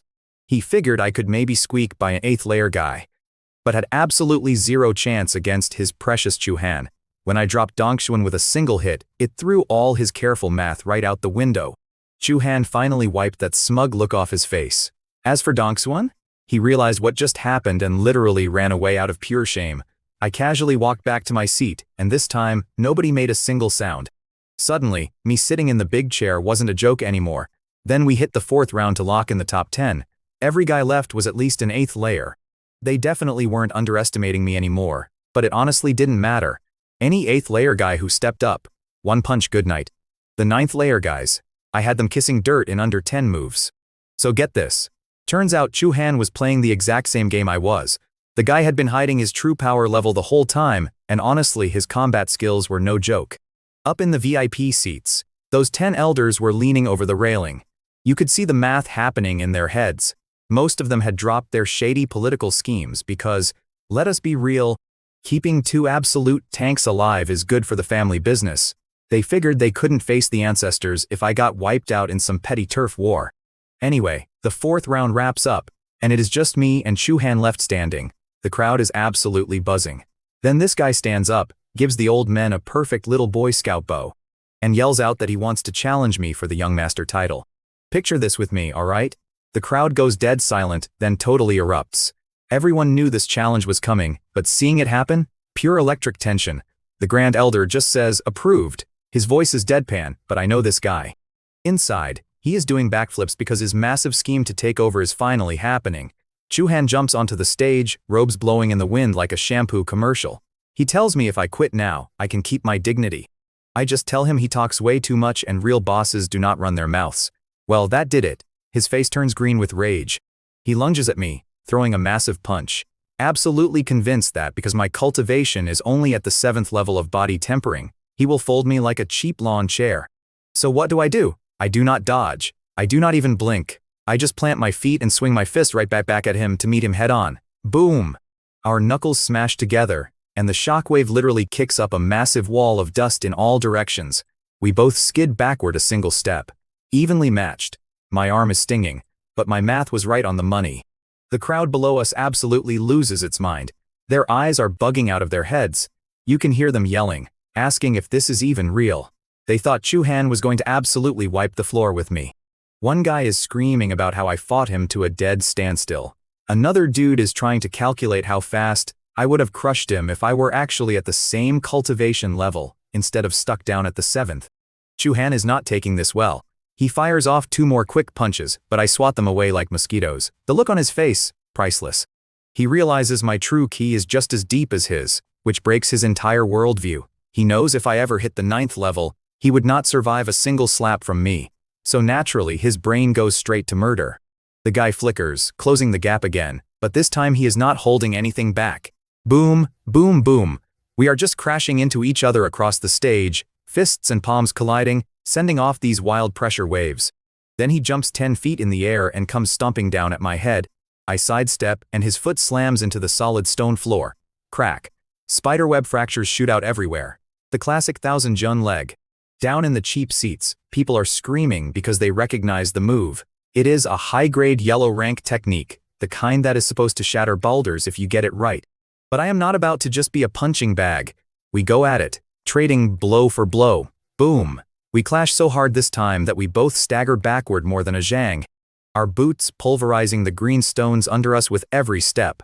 I hit him with the mountain-splitting fist, and he counters with the bone-shattering hand. You can hear the crowd gasping again. They realize we are both throwing out these crazy high-grade techniques. Not just trying them out, mind you, but executing them to absolute great completion. The math on that is just blowing their minds right now. Stick with me, because this is where the guy totally loses his mind. The crowd is murmuring about how we had been holding back all day, but Chu-Han? He is literally bleeding from the mouth. He glares at me, teeth grinding, realizing he might actually lose to a 7th level guy. He spits out that I forced his hand, grabs a glowing red pill from his shirt, and swallows it. Immediately his aura skyrockets. Up in the stands, the 3rd and 4th elders completely panic. They know that drug violently forces cultivation up but destroys your future. They jump up to stop it, but the Grand Elder blocks them. Cold as ice. He says they cannot break tournament rules. The old snake is perfectly willing to destroy his own junior's life just to secure his own power. Wild, right? Picture this, man. Chu-Han pops the sketchy pill and goes completely berserk. I'm standing there realizing I'm in deep trouble. The Grand Elder just watches with this dead-eyed stare, basically saying I can tap out if I'm scared. That old snake had been scheming for the clan head spot for years. He actually slipped Chu-Han that pill just in case I turned out to be a problem. He didn't care if the drug melted Chu-Han's brain, so long as he got his title. So now Chu-Han's energy is spiking, hitting what we call the pseudo-true realm. It's basically juicing with magic to fake a high-level cultivation for a few minutes. I'm staring at this roided-out lunatic, feeling the air get heavy. The warm-up is over. I'm actually gonna have to go all out. And then, out of nowhere, he moves. Before my eyes could even register it, this guy closes the gap and is right in my face, dropping a massive punch straight at my skull. He was insanely fast. Juicing his cultivation like that had easily doubled his speed. I had zero time to dodge, so I just threw my arms up to block. Bang! I get launched backward like a ragdoll, coughing up blood everywhere. My mouth tasted like hot pennies. Before I even hit the dirt, he's a blur, right on top of me again. We start trading blows, wildly swinging, dozens of punches in a matter of seconds. I was putting everything I had into it, totally uncorked, holding nothing back. But the guy was just way too strong right then. Even fighting for my absolute life, I was getting completely steamrolled. And then, he clocks me again. I get sent flying again, my ribs feeling like they're playing musical chairs. Chu-Han charges at me, screaming for me to die. I'm thinking, you think you're the only one with a trick up your sleeve? I grabbed a spirit talisman from my jacket and slapped it onto my chest. It turned into this wild golden light that soaked straight into my skin. This time, when he swung, I didn't even try to move. I planted my feet and threw a punch right back at him. Crack. One punch and I launch him completely off the platform. He hits the dirt, twitches once, and goes out cold. The Grand Elder practically jumped out of his seat. He couldn't believe his juiced-up golden boy just got one-shotted. He was up there sweating, finally realizing I just dropped a strength amplification talisman on him. You and I both know how fast rumors spread. People had been whispering I was crafting talismans that double your power. The Grand Elder thought it was garbage. He figured since I never studied talisman formations, I was a total fraud. But seeing my power double right in front of him, his face looked like he swallowed a lemon. He was so mad he stormed off without even checking if Chu-Han was still breathing. I looked down at the guy and, honestly, my hands were shaking. Thank God he was only in that fake pseudo-true realm. If he had real true ki, I'd be scraping my teeth off the pavement, even with my talisman buff. I didn't stick around to soak up the glory. My job was done, so I headed straight back to my room and let the old men handle the paperwork. I survived the day, but I wasn't about to put my feet up. Chu-Han was just a speed bump. My real problems were Liu Tianyao and Aoyang Yuan. Aoyang was like a piano hanging over my head by a thread. I had exactly 20 days before the Xuanjian sect held their big recruitment tournament. They're the baddest crew in the southern prefectures, and they only recruit once every 10 years. Plus, they cut you off if you're over 20. Miss this, and I'm locked out forever. But here's the kicker. If those two scumbags get into the sect and I don't, I'm a dead man walking. They'd wipe me out the second they got their fancy new robes. Next to a colossus like the Xuanjian sect, my family and the other local elites were basically just a bunch of ants waiting to get crushed. If those two got into the sect, no family elder would stick their neck out for me. My only way out was getting drafted myself. I only had 20 days, and Aoyang was a level 6 Trukai monster. Way out of my league. I had to get stronger. Thankfully, my cultivation method is basically a cheat code. If I feed it enough body-tempering pills, my power scales forever. Let's do the math here. Unlimited growth means I need a massive budget. My top priority was stacking cash. My talismans were flying off the shelves, but I couldn't be hawking them on street corners. Partnering with the Spirit Talisman Pavilion was the only move. I was gonna need a mountain of pills for my next breakthroughs, and I absolutely did not have the time to play retail clerk for every martial artist in the city. Giving up a cut of the profits stung, but it was worth it. They had the network, and making friends in high places helps.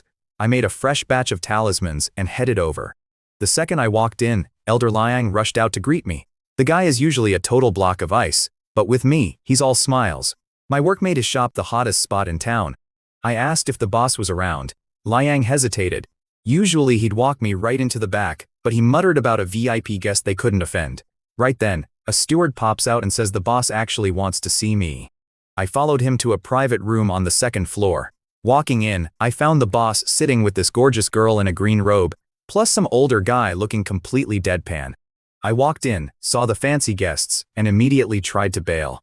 I told Guildmaster Yang I would catch him later, but he laughed and stopped me. Stick with me here, because this is where things get crazy. He introduces the girl sitting there as Xia Yuhuang, daughter of the 10,000 Martial Trading Company president. My heart hit my ribs. We are talking about a massive empire that even the royals fear. What is she doing in a backwater dump like Tianshui? She gave me a tiny nod, cold as ice. Yang asked why I came, since I never visit just to chat. I eyed the rich girl and her scary bodyguard, but Yang waved it off, telling me to spit it out. Figuring I had nothing to lose, I pitched my talisman deal. Before Yang could even breathe, the Ice Princess cut him off entirely. We will take every single one of them. I stood there completely stunned. Yang let out a belly laugh, saying he wouldn't step on her toes. You could tell it stung him though. He knew my talismans were pure gold, but he wasn't dumb enough to cross a massive trading empire. Xia Yuhuang wasn't buying my current skills anyway. She was betting on my future, realizing a small-town guy doing top-tier work now could be a powerhouse later. Honestly, as long as I get paid, I don't care who signs the check. Suddenly, she flips her wrist and a shiny gold card appears. Her bodyguard practically choked. Furious she'd give VIP status to a nobody like me, she just shut him up with a wave and tossed it over. She said it was preloaded with 10,000 first-grade spirit stones, and all my future sales would hit that account. I didn't know how rare this gold card was, but hearing 10,000 spirit stones made my brain short-circuit. 10,000! I practically drooled. I tossed her my heavy bag of strength talismans, asked who gets the next batch, and she told me to drop them with the local branch head. I nodded and bolted. I found out later that right after I left, the Ice Princess handed one of my talismans to Yang. He looked closely and laughed, realizing I was deliberately dumbing down my work to hide my real skill. I thought I was being sneaky, but as a rookie, I left tiny traces. Yang spotted my sloppy cover-up instantly. The wild part. Xia Yuhuang caught it too. Turns out she wasn't just some spoiled rich kid throwing cash around. She was an absolute master at this stuff herself. While I was out spending my cash, those two had a silent standoff. Turns out old man Yang was playing the same game I was.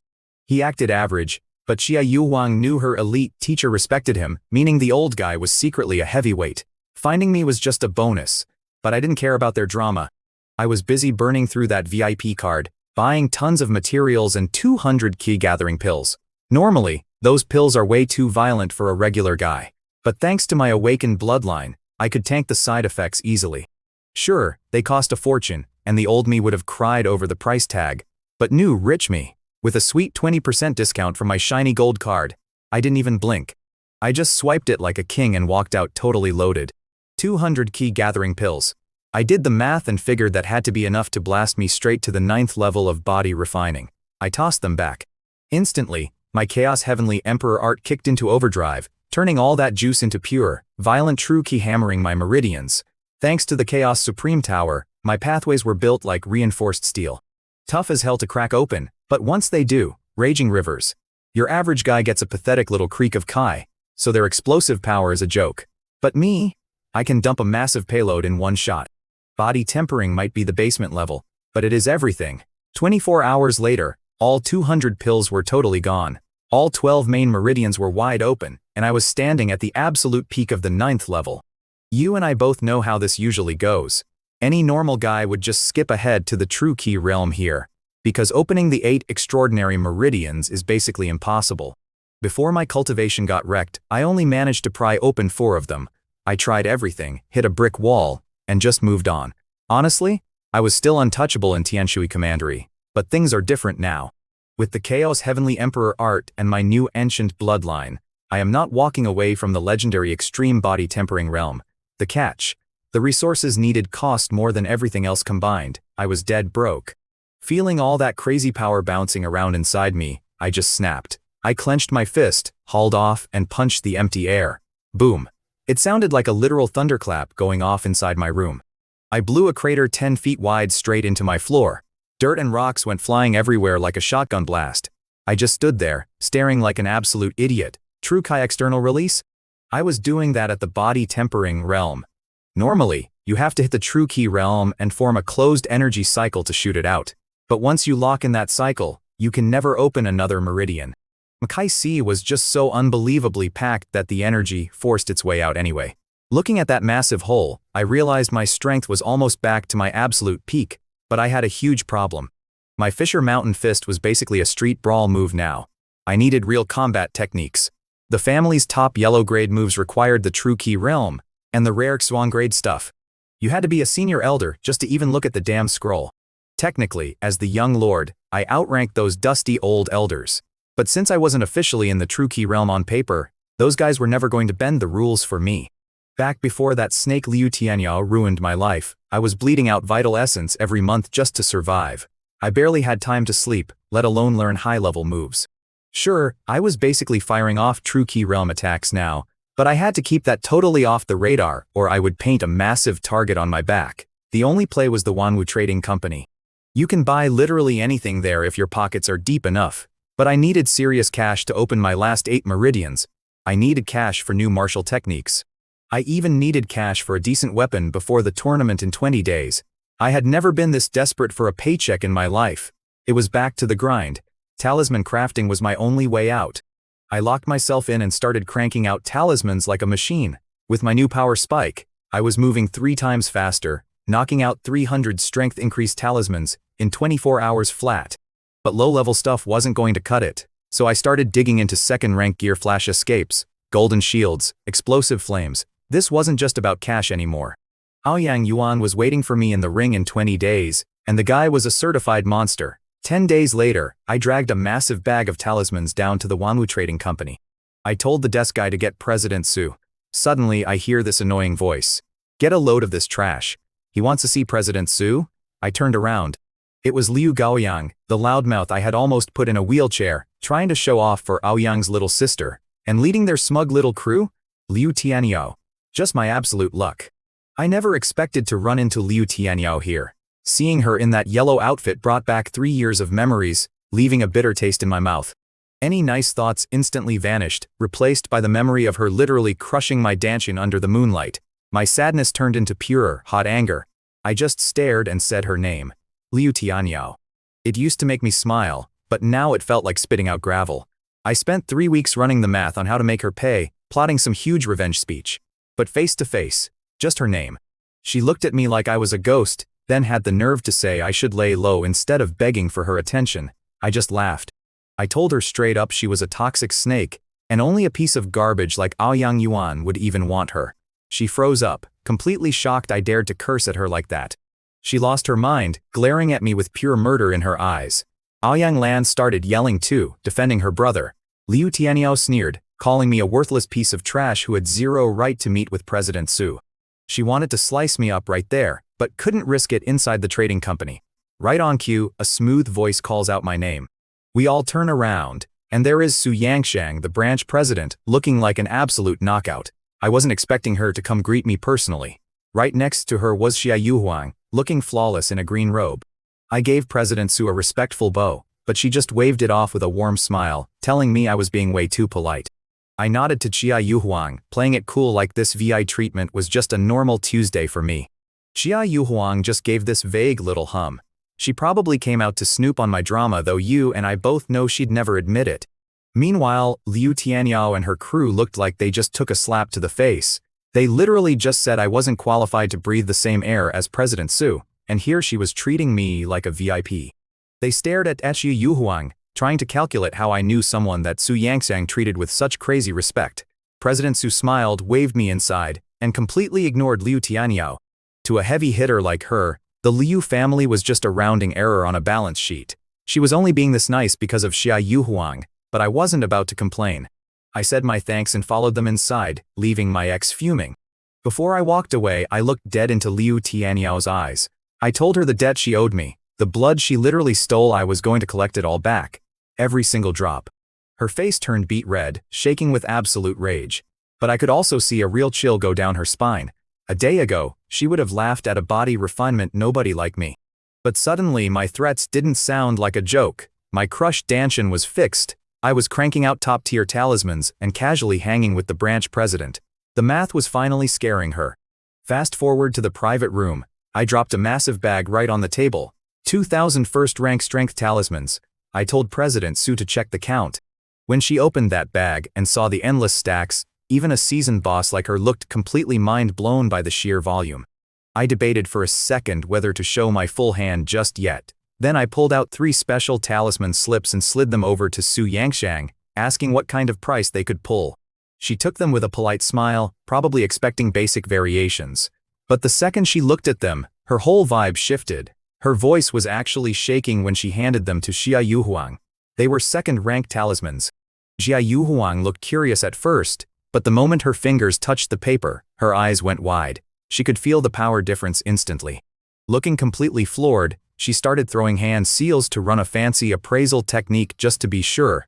The second her energy hit the slips, she got the exact specs downloaded straight into her brain. The first one was a strength talisman, sitting at a very solid second-rank level. The specs were pretty wild when you actually break down the math. That first strength talisman used a mid-grade core and bumped physical power up by a massive 50%. Then came the flash escape talisman. Also second rank, but the effect was basically a get-out-of-jail-free card. If you're at the true key realm or lower, popping that thing lets you instantly teleport a full lie away. Just gone in a flash. The third was the golden shield talisman. Same rank and core, but this one was pure defense. It threw up this heavy-duty protective barrier right over your skin, enough to tank some serious damage. Seeing those 3 stacked up together, I could tell from the look on Xia Yuhuang's face that she finally realized I wasn't just some kid making basic party tricks. I was bringing actual, heavy-hitting hardware to the table, and they both knew it. Let me tell you, Xia Yuhuang looked like her brain short-circuited. It wasn't about the talismans, but the fact that I, a guy stuck in the body refinement realm, was casually pumping out second-rank gear. Su Yangshang was drooling over the practical use though. First-rank stuff is garbage to a true key master like her. But a second-rank talisman? That's a whole different ballgame. She started throwing out numbers. 3 grand a pop for the strength and shield ones, 5 grand for the flash escape.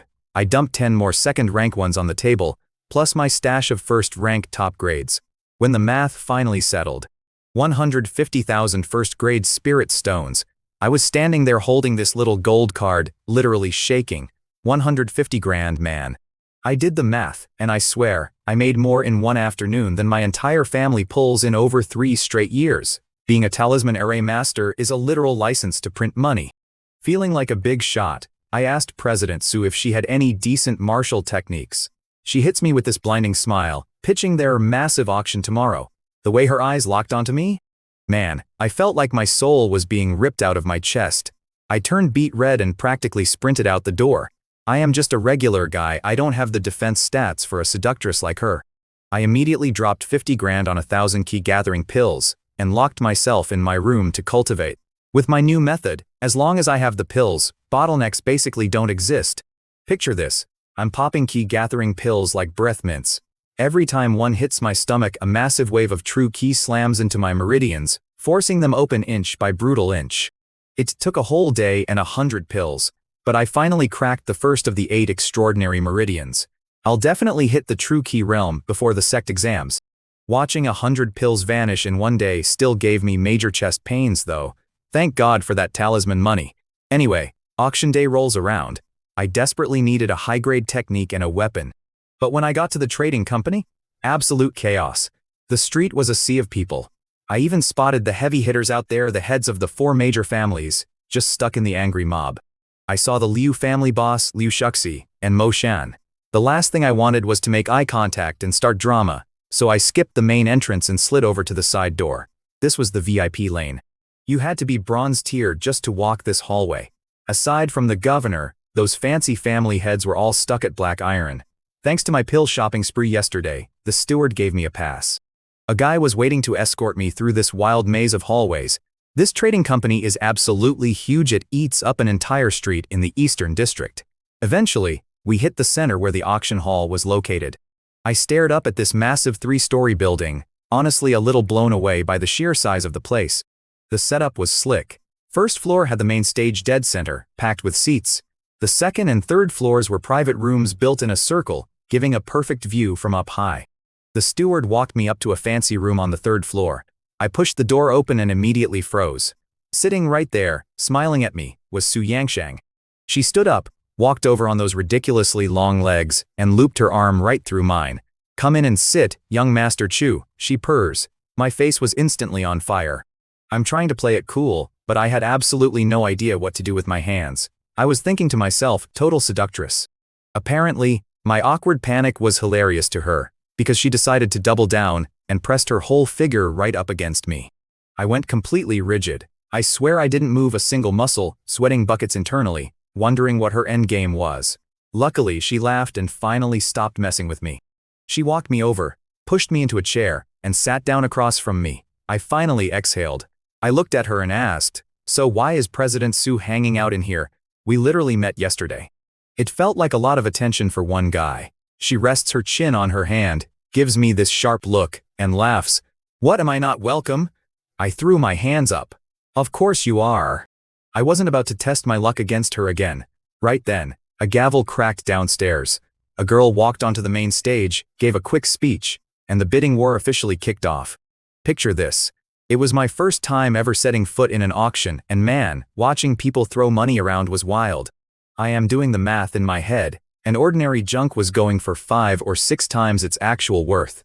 The Wamu Trading Company just sits back, plays middleman, and scoops up a fat commission. Out of nowhere, the pretty girl on stage flashes this killer smile and says she has something we will all love. She picks up a little slip of paper from a tray and drops a bomb. It is a 2nd-grade spirit talisman. The room goes dead silent for a split second before absolutely erupting. Out here on the Tiamu continent, talismans are like gold dust, and every true energy realm heavy hitter in the building instantly locked right in. The stuff they were selling before was alright, but nothing that would make a true energy realm expert bat an eye. But a 2nd-grade spirit talisman, that is a whole different ballgame. The auctioneer calls it the Flash Escape Talisman.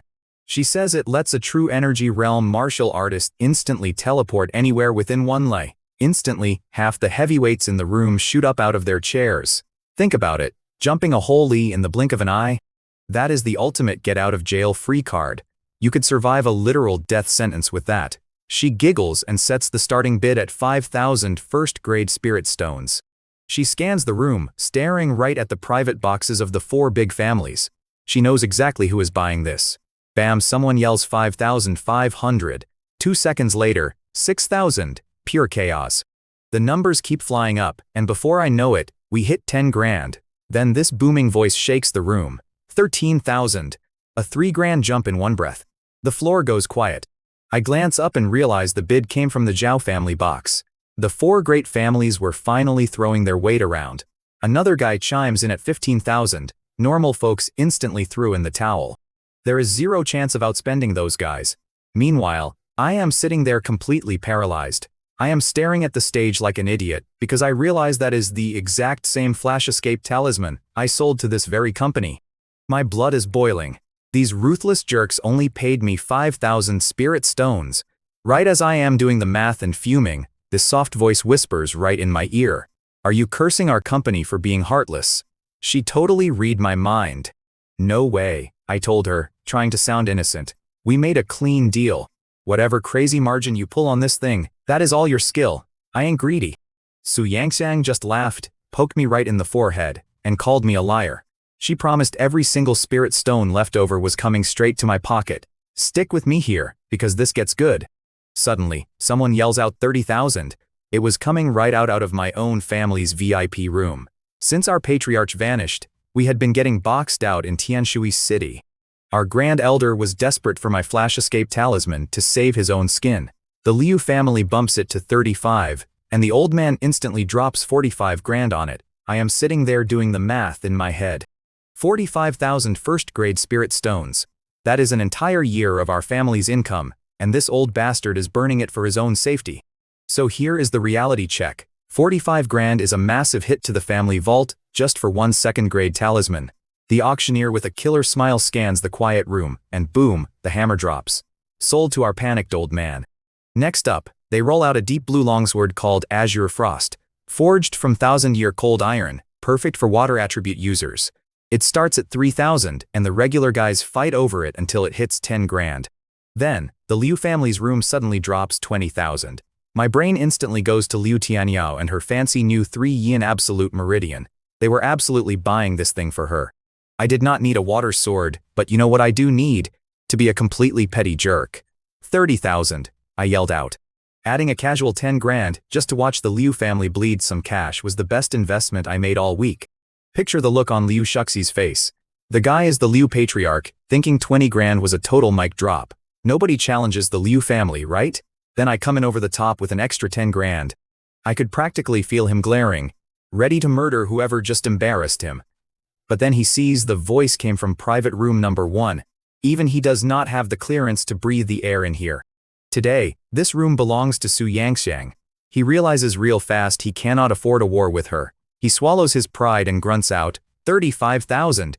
I knew that was his absolute ceiling. Any higher and he would just buy his daughter a cheaper sword. Meanwhile, Liu Tianyao must have been throwing an absolute tantrum over there. She scouted this exact sword yesterday, and now some anonymous jerk was jacking up the price and totally ruining her day. I shut my mouth right after that. One bid was enough. I was doing the math, and if I pushed it to 40 grand and they folded, I would be stuck holding an overpriced sword I did not even want. Su Yangxiang was sitting beside me, just smirking. She thought my revenge stunt was hilarious. Her network is insane. She knew I spent 3 solid years draining my own vital blood to keep Liu Tianyao alive. In our world, people will literally stab their own family in the back for a basic technique, so my dumb loyalty actually meant something to her. If I were some arrogant punk, she would not give me the time of day. But because she absolutely despised Liu Tianyao for betraying me, Su Yangxiang was more than happy to kick back and watch me fleece the Liu family out of a small fortune. The Liu family took the sword for 35 grand, a solid victory for me. The next few items were completely boring. I was zoning out until they dragged out this rusty, battered chunk of metal on stage. The auctioneer tries to hype it up, calling it an ancient weapon full of deep secrets. The whole room just starts booing. People are absolutely roasting her over a piece of scrap. But while everyone is laughing, my chest goes tight. Deep inside my head, that weird black pagoda of mine actually twitched. It wanted that broken sword. Oh, you actually want that garbage? Su Yangxiang asked, raising an eyebrow. I nodded, not even trying to hide it. I opened my mouth to shout a bid, but she immediately grabbed my arm. Do not say a word yet, she whispered. You open your mouth now, you are just going to ruin a perfectly cheap deal. I blinked at her, completely lost. Why would me bidding ruin it? I look at Su Yangxiang like she is crazy and ask if we are sitting in private room number 1. She bats those big, watery eyes at me and laughs, asking what else I thought this was. I groan and tell her she really set me up. I am doing the math here. If I bid on that useless broken sword from the most VIP room in the house, everyone is going to think it is some hidden treasure. They will hike the price up just to spite me. Su Yangxiang is not having it though. She pokes me right in the forehead and calls me an ungrateful brat. She says she has been racking her brain to help me. She points out that I walked in here with zero disguise. She tells me straight up that if I bought something good and walked out like a normal guy, I wouldn't make it 1 block before someone smashed a brick over my head. Being in room number 1 keeps them too scared to try it. A cold sweat instantly broke out on my forehead. Honestly, she was totally right. I had been way too careless. She reaches under the table, tosses me this thick black cloak, and tells me to put it on when I leave. As for the broken sword, she says she will have one of her people bid on it for me so I do not get totally fleeced. She will just add it to my tab. That sword belonged to some random guy, so there was no way she was going to let me get ripped off just to squeeze a tiny commission out of it. I actually felt a real knot of gratitude in my chest. Whatever her endgame was, she was genuinely bailing me out. So, her guy bids on the sword, and since nobody else cared about it, we snagged it for a cool 5,000 spirit stones. Easy money. After that little interlude, they rolled out the red carpet of loot. Pills, shiny armor, weird herbs. But I just sat back and kept my mouth shut. The whole reason I showed up tonight was to score a weapon and a new martial arts technique. Thanks to Su Yangsang, the weapon was handled. All I needed now was a solid technique. Down on stage, the auctioneer picks up a cyan scroll. She calls it a profound grade low-rank technique. The Raging Waves Sevenfold Palm. You want to talk about chaos? The room practically exploded. A profound grade technique is the kind of thing only the elite clans get to touch. For a regular guy like me, it is the holy grail. The girl says that if you master it, one strike hides 7 layers of force, making it hit just as hard as a mid-rank technique. People were losing their minds. Out here, only the big boss governor has a mid-rank technique. She drops the hammer and says the starting bid is 50,000 spirit stones. The whole place went dead silent. Nobody had that kind of cash lying around. Let me tell you, 50,000 spirit stones is no joke. For the 4 big shot families here in Tianshui City, that is a whole year of hustling. The auctioneer dropped that number, and the entire room just went dead silent. Not a cough, not a whisper. The girl on stage did not even blink though, just kept flashing that $1 million smile. I was not in any rush. You know how it is, you show too much teeth early on, and these vultures will bleed you dry just for the fun of it. I sat back, did the math in my head, and waited. Sure enough, someone cracked. 51 grand from some minor league family head. Then 53. 55. Before I knew it, the Mo family jumped in with 60 grand, and the real game finally started. The second the Mo family threw their weight around, the smaller guys folded like cheap lawn chairs. They just do not have the bankroll to compete. Then the Zhao family steps up with 70,000. The Liu family barks out 90,000. That is when I finally opened my mouth and called out a clean 100,000.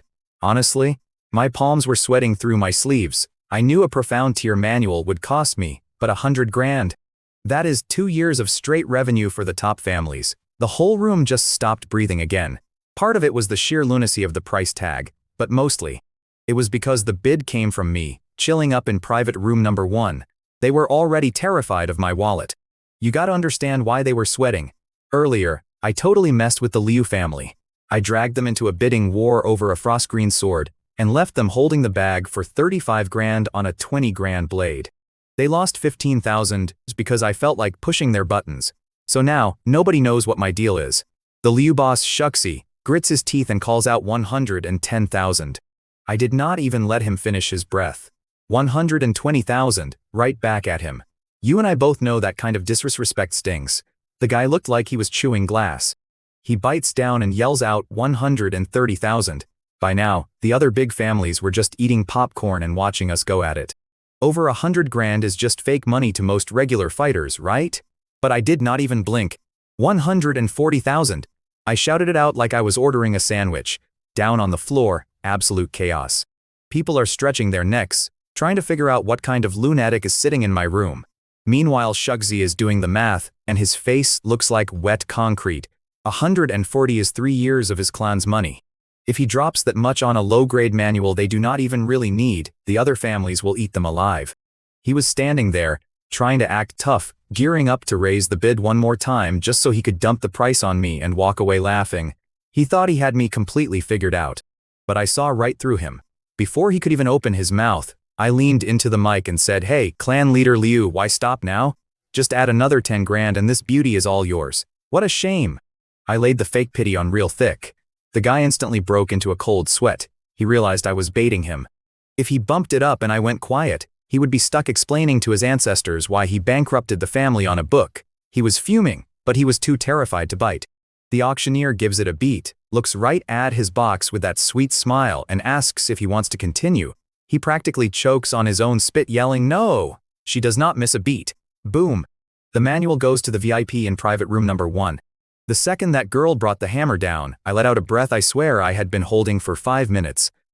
I wiped my forehead, and let me tell you I was a total wreck inside. Want to know a secret?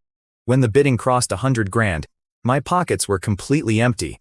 I had to whisper beg Su Yangsang for a 50,000 spirit stone loan right there in the room just to stay in the game. From feeling like a king to flat broke and drowning in debt, all in one afternoon. Typical, right? Su Yangsang is just watching me, probably thinking I am out of my mind, but she found the whole scam hilarious. I threw my black cloak over my shoulders, and the two of us slipped out of the room while half the city was still trying to peek through the curtains. So I walk out of private room number 1, and I can feel the target on my back. With a haul that big, every street thug was doing the math on how fast they could mug me. But then they saw President Su walking me out. Let me tell you, nobody in Tianshu messes with Su, so the thugs instantly backed off. I grabbed my loot, a rusty sword and a Cheyenne scroll, ditched my disguise in a back room, and slipped out unseen. Back at my place, I'm inspecting this busted sword. It has the name Longyuan carved into the rust. I'm wondering why my weird magic black tower wanted this thing. Before I can even blink, boom! A golden light shoots out of my skull, and the sword literally vanishes from my hands. I check inside my head, and there it is, floating right in the center of the tower. I figured out quick that the closer you get to the center of this black tower, the crazier the talisman formations get. You have to decode the outer layers step by step. I would need to learn every single rune to reach the middle. I just had to laugh, man. The tower is a bully. It snatched my Longyuan sword without asking, so getting it back is not happening soon. But stick with me here, because this proved something wild. It can store physical objects. I grabbed a wooden chair to test it. One thought, boom, the chair vanishes. Another thought, it is back in my hand. I was losing my mind. Spatial treasures are incredibly rare and cost way more than regular guys could ever dream of making. In all of Tianshui Prefecture, a treasure like this has never even appeared. I spent an hour teleporting junk around my room like a kid. I figured out I have to touch an object to store it. I thought, let me lock up my valuables. Then I looked around and the math hit me. I am broke. I do not own a single thing worth hiding. My only treasure was the Longyuan sword, and the tower already mugged me for it. I laughed at my own luck. A priceless vault and zero cash to put in it. I shook it off. With 8 days until the Zhanjian sect competition, I needed to get strong fast. I grabbed a cyan scroll to study the Raging Wave's sevenfold palm. It has 7 levels. The first palm hits with 1 layer of force. The second adds 2 and so on. By the time you hit the 7th palm, you are stacking 7 layers of raw power, enough to shatter solid rock. Look, the Raging Wave's sevenfold palm sounds fancy, but those first 3 layers are basically a joke. It only gets real around layer 4. You stack 7 layers of force like a tidal wave, which mathematically puts it right up there with mid-grade martial arts. But here is the catch: if you are not built like a brick wall, you will literally blow yourself to pieces. Before you even scratch the other guy, I sure as hell was not practicing that at home. My maid was already losing her mind cleaning up my messes. And the family training grounds. No way. One loud bang and my secret is out. So, I snuck out of Tianshui City in the dead of night, ducking shadows like a fugitive, out to the western Demon Beast mountain range. Found this quiet valley with a waterfall. Perfect spot to clear my head and get to work. Mastering it was a breeze, thanks to my new cultivation method. I threw one punch and boom, blew a massive crater in the dirt. Rocks raining down everywhere like shrapnel. I stood there looking at this hole, just doing the math in my head. I needed exactly 1 or 2 more days to nail the 5th palm, but my time was officially up. 8 days out in the woods, and today was the big profound sword sect recruitment. I had to get back. But hey, I cracked open 7 of my 8 extraordinary meridians. Only one left, the life and death mystic meridian. They call it an iron wall, but with my bloodline, I could already feel it cracking. Cut to the western district of Tianshui City. The main plaza was an absolute zoo, just wall-to-wall people waiting for the madness to start.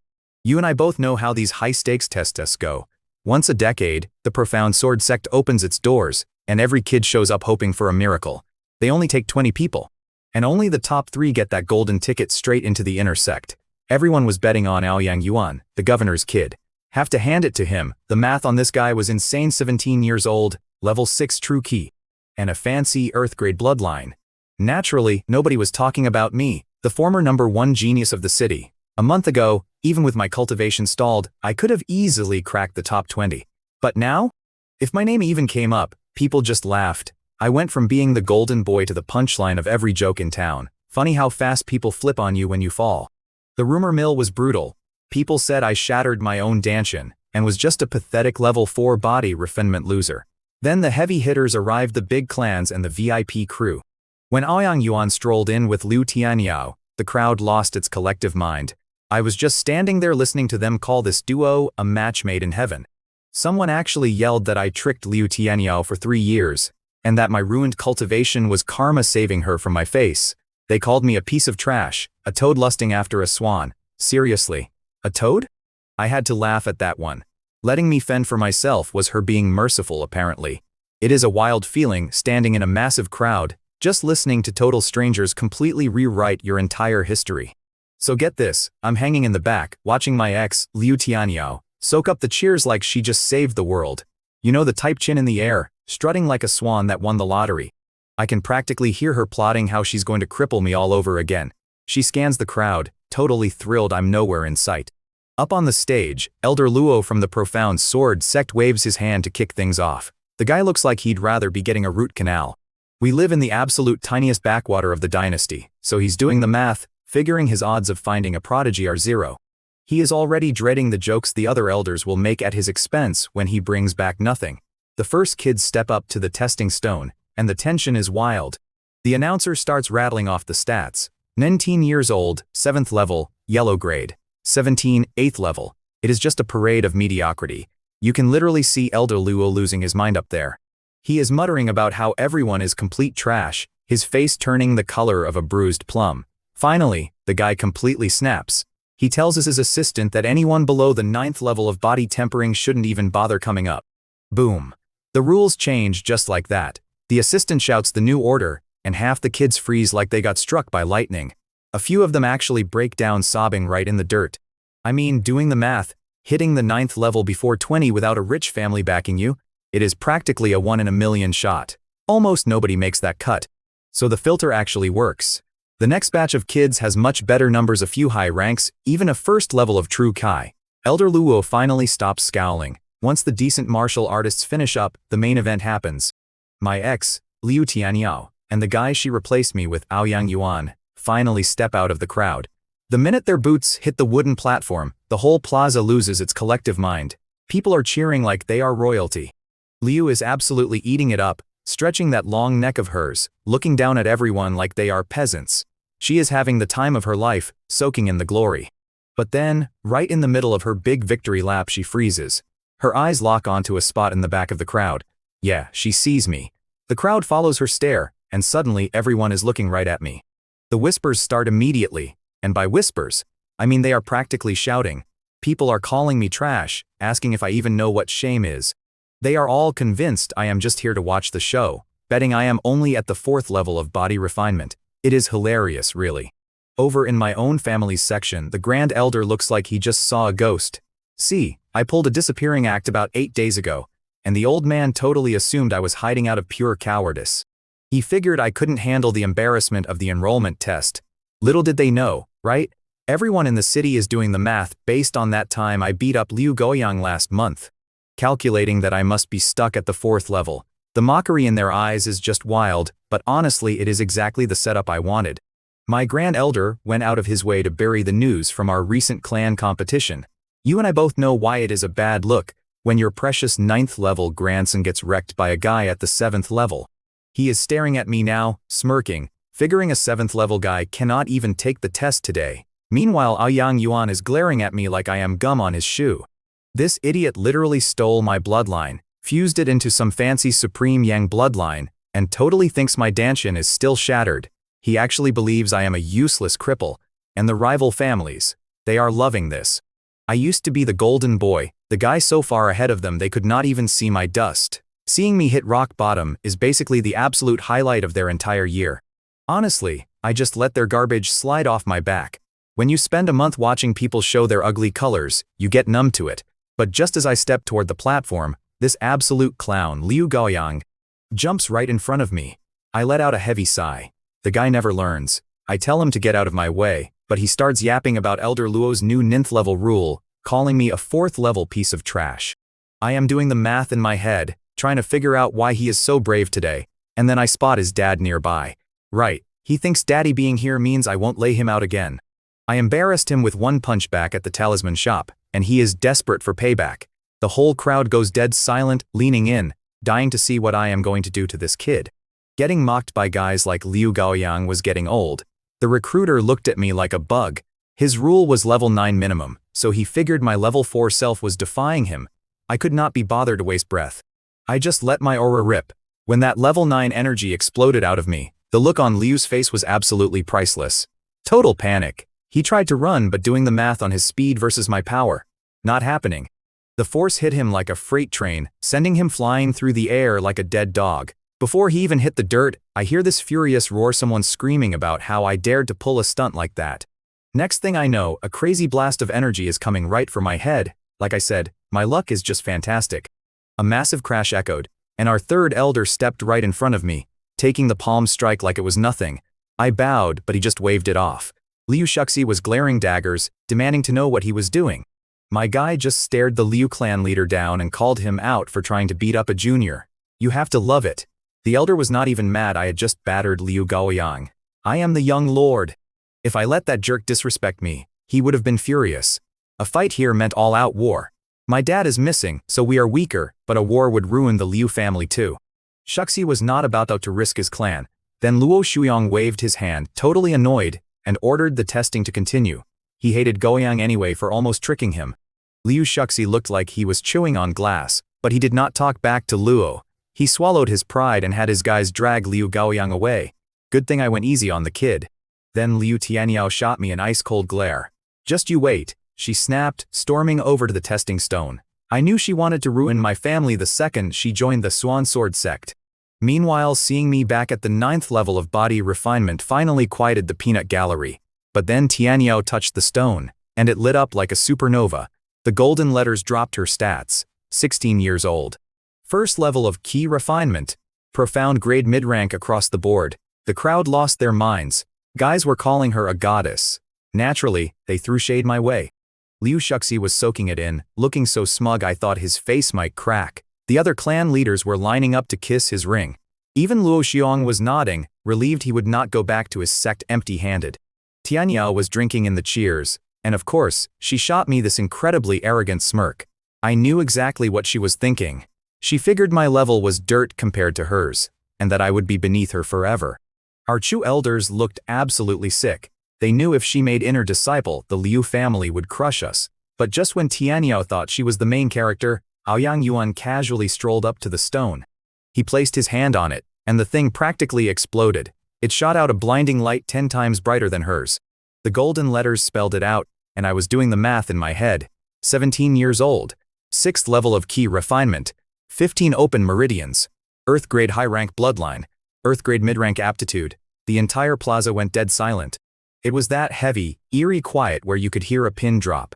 Everyone was paralyzed, trying to process how broken those stats were.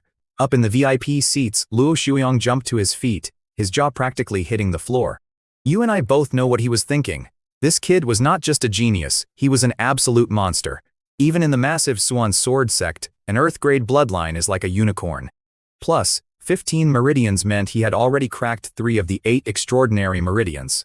The ultimate jackpot. Meanwhile, the rest of the city is losing their absolute minds over this new kid. I'm talking a once-in-a-century Earth-grade bloodline. You got elders drooling, doing the math on how fast they can recruit this guy. The whole venue just explodes into cheering. The crowd is screaming about a true genius and a peerless expert. He's 17 and already at the 6th level of key refinement. Yeah, very impressive. The kid's a regular prodigy. Our lovely Tianshui commandery finally has a shiny new hero to worship, and just like that, every single person completely forgot about me. Which, honestly, that's fine by me. Let them obsess over the golden boy. You and I both know it's way easier to plan your next move when nobody's paying attention to you. So picture this. The big shot examiner, Elder Luo, struts up to the platform, strokes his beard like a cheap action movie villain, and calls it a day. He already bagged his 2-star pupils, so he is ready to pack it in. But I am standing right there. I tell him, straight up, that I have not taken my test yet. The guy looks at me like I just tracked mud onto his carpet. I am only at the 9th level of body refinement, plus I was late, so I definitely ruined his vibe. The peanut gallery goes absolutely wild. Everyone is screaming at me to get lost, calling me a useless waste, saying I am embarrassing the entire city. Then my ex, Liu Tianyao, looks down her nose at me with this cartoonish smirk, telling me to stop trying because we are from totally different worlds now. Then her new boy toy, Aoyang Yuan, chimes in. He is literally petting her hair while ignoring me, telling her not to waste breath on a loser who enjoys humiliating himself. I just stood there, not even blinking. I guess Elder Luo respected my poker face, or maybe he was just in a good mood from scoring those 2 geniuses. He figured letting me fail on stage would finally shut me up. The crowd is still jeering, betting that I have the aptitude of a literal rock, calling me the biggest joke in Tianshui City. I just smiled, gave the elder a polite little bow, and walked straight up to the testing stone. I placed my hand flat against the cold surface. Boom. A blinding golden light erupted, lighting up the entire assembly hall like a baseball stadium at midnight. People were literally screaming, wondering what on earth was going on. Stick with me here, because this is where it gets good. Everyone was blinded, rubbing their eyes like they just stared into the sun. When the glare faded, the room turned to stone. Up on the board, the golden letters spelled out my stats. 17 years old. 9th level of body refinement. 19 meridians opened. Earth-grade bloodline and aptitude. My ex looked like she was going to throw up. Aoyang looked like he saw a ghost. The big shots from the 4 great families were jumping out of their seats. The prefect and the Liu family head looked sick to their stomachs. They watched me fall from grace, and now they realized I was back to being a massive problem. Even my own family's Grand Elder instantly dropped his shoddy plans. The Grand Elder finally did the math in his head. With my numbers, a rinky-dink place like Tianshui Prefecture was way too small for me. I was bound for the big leagues of the Tianwu continent, meaning I would never bother fighting him for control of our local family. The guy was sweating bullets, regretting all those underhanded schemes he pulled on me. Meanwhile, you had heavy hitters like Xia Yuhuang watching from the shadows. They respected that I took all that trash talk without flinching, but they still did not believe I could beat Aoyang on raw talent. They figured my talisman skills would not translate to actual martial arts. Xia Yuhuang was already plotting her next business move. She figured if the Xuanjian sect somehow passed on me, she would swoop in and recruit me for her trading company like a highly valued free agent draft pick. But those test results threw everyone for a massive loop. Even Xia Yuhuang was kicking herself for not signing me sooner. As for Elder Luo, the guy looked like he was about to have a heart attack. He realized he almost sent a once-in-a-millennium prodigy packing, which would have ruined his career. An Earth-grade bloodline is wild enough, but 19 open meridians, that means I cracked 7 of the 8 hidden channels. Just one more, and I hit the absolute peak of body refinement, forging a divine body that guarantees I go down in the history books. You could hear a pin drop in that hall. The same people who were just screaming at me to get lost were now standing there with their faces burning red, totally humiliated. Nobody saw it coming. They seriously thought the guy they called a piece of trash was just going to quietly take the loss. You could practically smell the fear in the room. They finally realized the old king of Tianshui City was back, and I was 100 times more dangerous than before. They stared at me like I was some kind of monster, gulping nervously, afraid that even breathing too loud would set me off. But here is the real kicker, and I still laugh about this. I was not surprised by the score at all. In fact, I was the only guy there who knew those results were completely faked. When that golden light flashed, my actual stats shot way past the supreme rank. Right before anyone could see it, this weird black tower hiding inside my head zapped the testing stone and dragged my scores back down to Earth grade. Honestly, it was a smart move.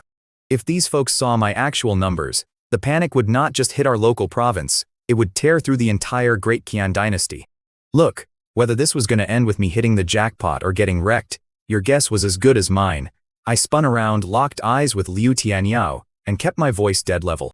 I asked her, when you stole my bloodline, did you ever do the math on this day happening? Man, she looked like she got hit by a crosstown bus. Knees buckled, shaking like a leaf. Miss High and Mighty was suddenly sweating bullets, realizing if she hadn't sold me out, she'd be on my victory lap right now. Back when I was a nobody, they would have laughed at me. But after the crazy power I just showed off, not a peep. I walked right at her and asked if she had any soul left or if the dogs ate it. A whole month of grinding myself to the bone for this 1 second. All that betrayal was finally about to explode. Under my calm face, 3 years of pure hell were boiling over. I finally let it out. I told her 36 months. Do the math. To cure her poison, I bled my core essence every single month. It felt like getting stabbed 1,000 times, but I never complained. I tanked my own power for her. For 3 whole years I didn't level up, just ate everyone's trash talk. And her thank you. Teaming up to rob my bloodline, wreck my danshin, and leave me for dead as a cripple joke. I was screaming, asking how anyone could be so toxic.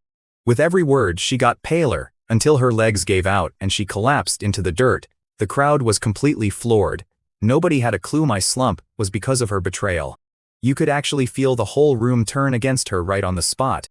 Now, you and I know family drama gets ugly, but my elders were looking at the Liu crew like they wanted a literal war.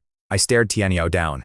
I asked her, flexing the stolen power to talk trash does that make you feel like a big shot. I told her I was collecting every single debt. She was shaking, asking what I was gonna do. That's when Aoyang Yuan finally ran his mouth. The guy was panicking, trying to do damage control. He says, "I'm just mad she rejected me," pulling the classic white knight routine. I just gave him a dead laugh. I said, "You jumped me while I was bleeding out and used the demonic blood-shifting art to hijack my bloodline. Is that how a tough guy acts?" The crowd completely lost it, finding out Aoyang was the mastermind using forbidden dark magic. Absolute chaos. The place went nuts, and then boom, this heavy pressure hits the platform. It was Aoyang Yin, the city lord, screaming that I was making up lies just because I had talent. He was terrified I was gonna ruin his family's racket, exposing that forbidden blood magic would bury them. I stood there, totally unfazed, and asked him, "What's wrong?" Even the big city lord gets scared. He went ballistic, threatening to murder me on the spot.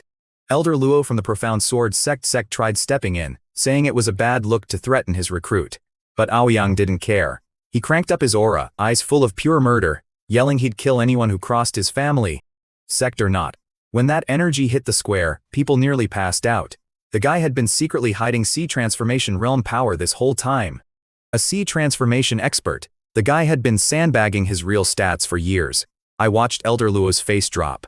Against that power, Luo could barely save himself, let alone me.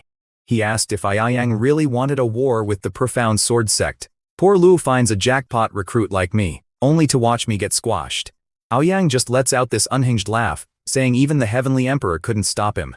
He was doing the math. If I lived to level up, I was absolutely wiping his family off the map. He figured he had to end me right now. But right as things got dicey, a booming voice echoed over the square, calling out his disrespect. An even crazier energy exploded from the crowd. Before anyone could blink, this huge guy lands hard on the stage. Pavilion Master Yang just entered the chat. So picture this. The whole crowd completely loses their minds again. Turns out, this unassuming old guy, Yang Zhenhai from the Spirit Talisman Pavilion, is actually a sea transformation expert. I am doing the math in my head. He is way out of Aoyang Yin's league. Then Yang slaps my shoulder, laughing, calling me a rascal with a scandalous past. I am standing there sweating bullets, thinking, what scandalous past? My life is a disaster, not a soap opera. He completely wrecks the serious vibe. Then he zeroes in on Aoyang Yuan, calling him out for using the bloodshift demon art. Yuan goes pale, stuttering like a busted engine, denying it. Yang says we can just test him. Aoyang Yin jumps in, sweating now, yelling about a fight to the death because he knows a test would expose his kid in 2 seconds flat. Yang just laughs right in his face. He tells Yin like father like son, "You really think you can kill someone on my turf? Do the math, buddy. You do not have the stats for that."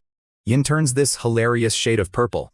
A minute ago he was acting like the king of Tianshui Commandery, but now he is eating his own words.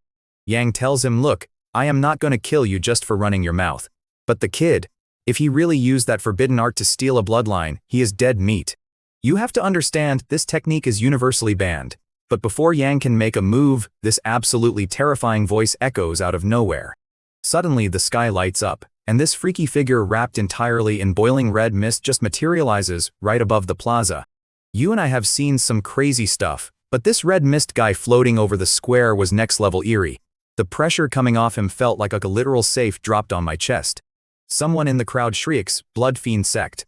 Now, if you do not know them, they are the absolute worst in the Great Qian Dynasty. Total psychos.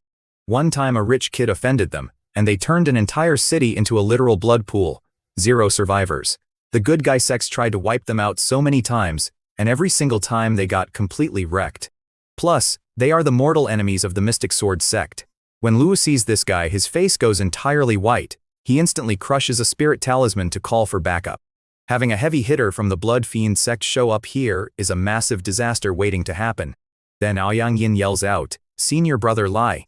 He is looking thrilled, completely dropping his disguise. The blood guy just calls him useless trash and says he ruined years of their infiltration planning. I look over at Luo, and the guy is sweating buckets. If he had actually recruited Aoyang Yuan into the Mystic Sword sect, he would have brought a massive spy right into his own house. Yuan would have leaked all their secrets and doomed the whole operation.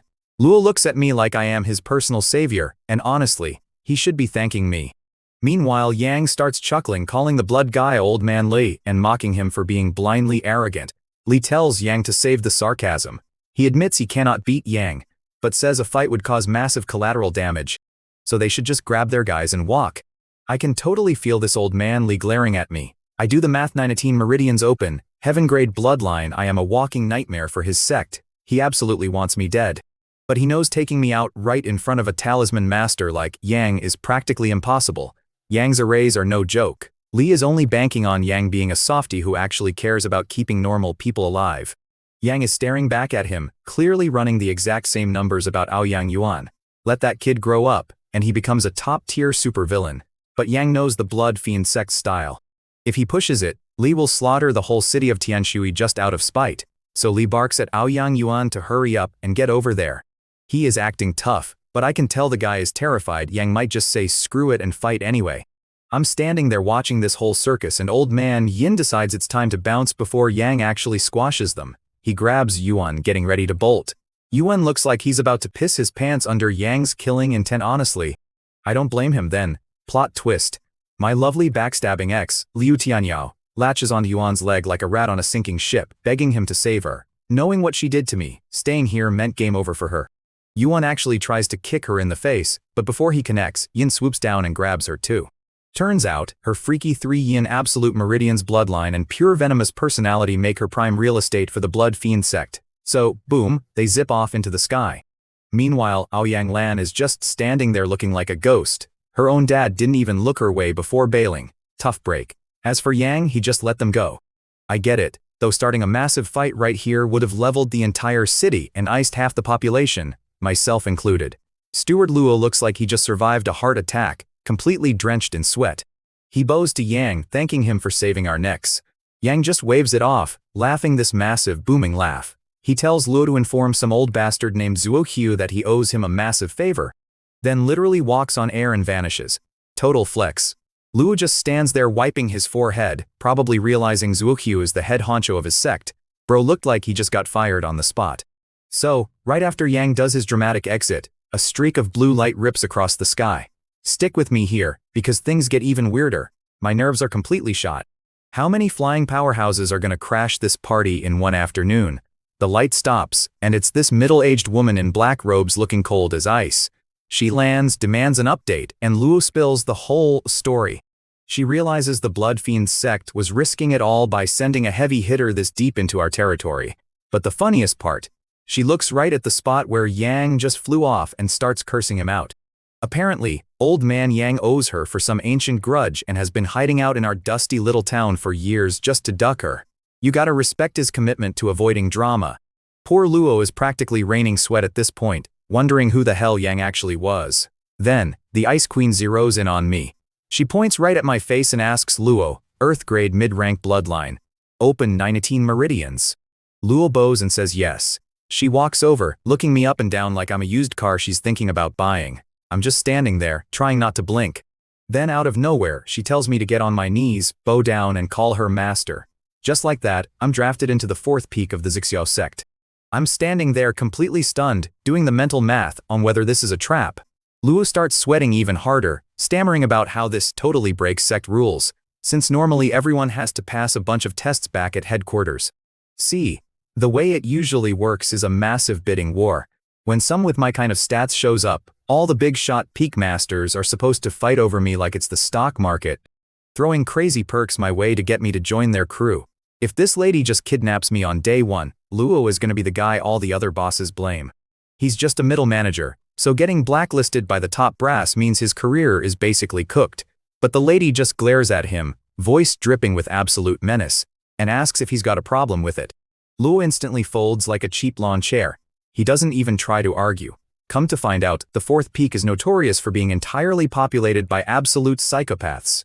You don't mess with them, and Luo clearly preferred keeping his head. So next thing I know, this black-robed beauty is staring a hole straight through my skull, demanding to know why I have not kowtowed to my new master yet. I am bewildered. Becoming a disciple right then felt completely insane, but her glare was so terrifying I just folded and did the bows. She tosses me a token, tells me to skip the newbie tests at the Mystic Sword sect, and go straight to the 4th peak. Then boom, she flies off into the sky to hunt some evil cultivators. I am just standing there clutching this token, my brain completely short-circuiting. The recruiter guy was so drained by the drama that he canceled the rest of our competition on the spot. He told the 18 of us left to pack our bags for noon tomorrow and just hid in his tent. What a perfectly normal day, right? The other kids were losing their minds, hugging their families like they'd just won the lottery. Getting into the Mystic Sword sect is a huge deal.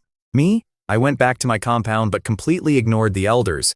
After all the garbage I'd been through, you think I wanted a pat on the back from those hypocrites. The Aoyang and Liu families were basically dead meat now, but I couldn't care less about their random cousins. Aoyang Yuan and Liu Tianya were the guys who screwed me over, and they were still breathing. Honestly, I only went back to see Ruhua. Through every brutal rise and fall, she was the only one who actually had my back. Seeing her cry tears of joy because I wasn't the local punching bag anymore. Man, that really got to me. Leaving her was the only part that sucked. So picture this, man. When Ruhua finds out I'm shipping out at noon the next day, the look in her eyes just about killed me. We grew up together, right? I'm basically the only family she's got left since the old man passed. She looks at me with this desperate face, begging me to take her along. And honestly, my gut twisted. But look at the math here. This Mystic Sword sect is a total wild card. If it's a meat grinder of backstabbing, I can barely guarantee my own neck, let alone protect a girl with 0 cultivation. Safer to stash her at the Chu estate. Nobody's gonna mess with her as long as I don't screw up. She sees me agonizing over it, and the light just dies in her eyes. She forces this heartbreaking little smile, tears welling up, and says she'll just wait for me in Tianshui City. Rough, right? I couldn't take it anymore, so I pulled her into a hug. She's so tiny she basically disappeared into my chest, just sobbing. First time we'd ever been that close. I smoothed her hair back and gave it to her straight. I told her I'm only leaving her behind because I'm flying blind into this new sect. The second I get some real leverage, I'm coming back. She wipes her face, flashes this beaming smile, and tells me to go make my moves without worrying about her. Man, seeing her fake being tough just wrecked me. So I made a call right then. I told her we're starting her training today, and next time, she's riding shotgun. She looked thrilled for a second, then immediately shot it down. She reminded me her cultivation stats were garbage, saying she didn't want to let me down again. I smirked and told her I had a new playbook. See, packing this Chaos Heavenly Emperor art changes everything. Fixing somebody's natural aptitude is impossible for most, but with my bloodline, light work. I had her sit on the bed. I focused up and literally forced a drop of my own vital essence blood to my fingertip. The second it hit the air, the room went nuts, spiritual energy swirling, thunder literally rumbling outside. I jammed that drop right into her forehead before things got out of hand. The pain of extracting that blood almost dropped me on the spot. Note to self, never doing that again. Her frail body started violently rejecting the power, so I slapped a palm to her back, pumping pure true Kai into her system to stabilize it. An hour later, boom. She explodes with this crazy aura. Mid-rank Earth-grade bloodline minimum. Just to put that in perspective, in all of Tianshu Prefecture, nobody's rocking a higher bloodline than her now except me, obviously. She opened her eyes, completely shell-shocked, feeling the earth-shattering difference in her own body. I gave her a grin and told her she was officially in the cultivation club. She was nodding like crazy. Up until then, she always thought we lived in 2 totally different universes. A regular person just can't roll with martial artists. But now, she finally had a ticket to the show. Even if she couldn't match my pace, she could at least stay in my orbit. After that, I sat down and overhauled the old Chu family playbook, the Purple Spirit Purification Art. With my new high-level understanding of the universe, the flaws in the family manual were painfully obvious, so I patched it up and passed it on to her. My patched-up version of the Purple Spirit art was a massive upgrade. I thought about teaching her my chaos technique, but let's be real, handing a supreme skill to a rookie is just painting a target on her back. The local goons already knew the Purple Spirit art, so using it wouldn't raise red flags. I dumped a huge stash of pills and talismans on her, then whipped up a fresh batch for myself. Next stop, squaring my debts. I swung by the trading company to pay back Su Yangshang. She took the cash without batting an eye, knowing a Mystic Sword sect disciple is basically walking money. As I walked out, I could feel her staring at my back. Probably catching feelings, though she'd definitely curse herself for it. By the time I wrapped my whole to-do list, it was noon the next day.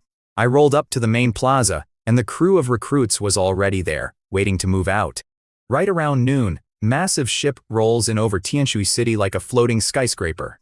They drop a cloud ladder, and we all follow Luo Shuyong up like nervous tourists. I looked down at the city where I grew up, and man, it was heavy.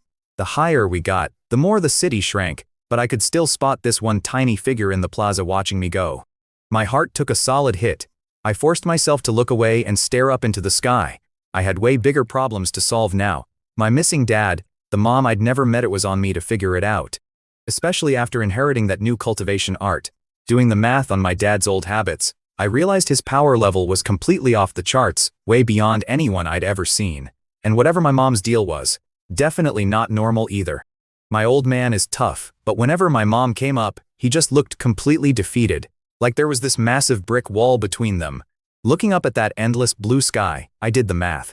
The only way I'm getting to the bottom of this is if I get insanely strong. I stepped onto this flying ship they call a cloud vessel. Picture a boat 1,000 feet long, holding maybe 200 of us. And it still feels empty. The second my recruiter Luo steps on board, these old executive elders ambush him. They're led by this guy Wei, basically Luo's mortal enemy. By sect rules, they only recruit from the 9 southern prefectures. Wei is smirking, practically elbowing Luo, demanding to know if he found any freak of nature prodigies they could use to kiss up to the big bosses. Honestly, Luo should have been bragging his face off. I mean, I had a heaven-grade bloodline and 21 open meridian stuff this sect hasn't seen in forever. But instead of parroting me around, he looked like he wanted to throw up. Because before we even left, the 4th peak master had already called dibs on me. Luo was terrified the other bosses would rip him to shreds.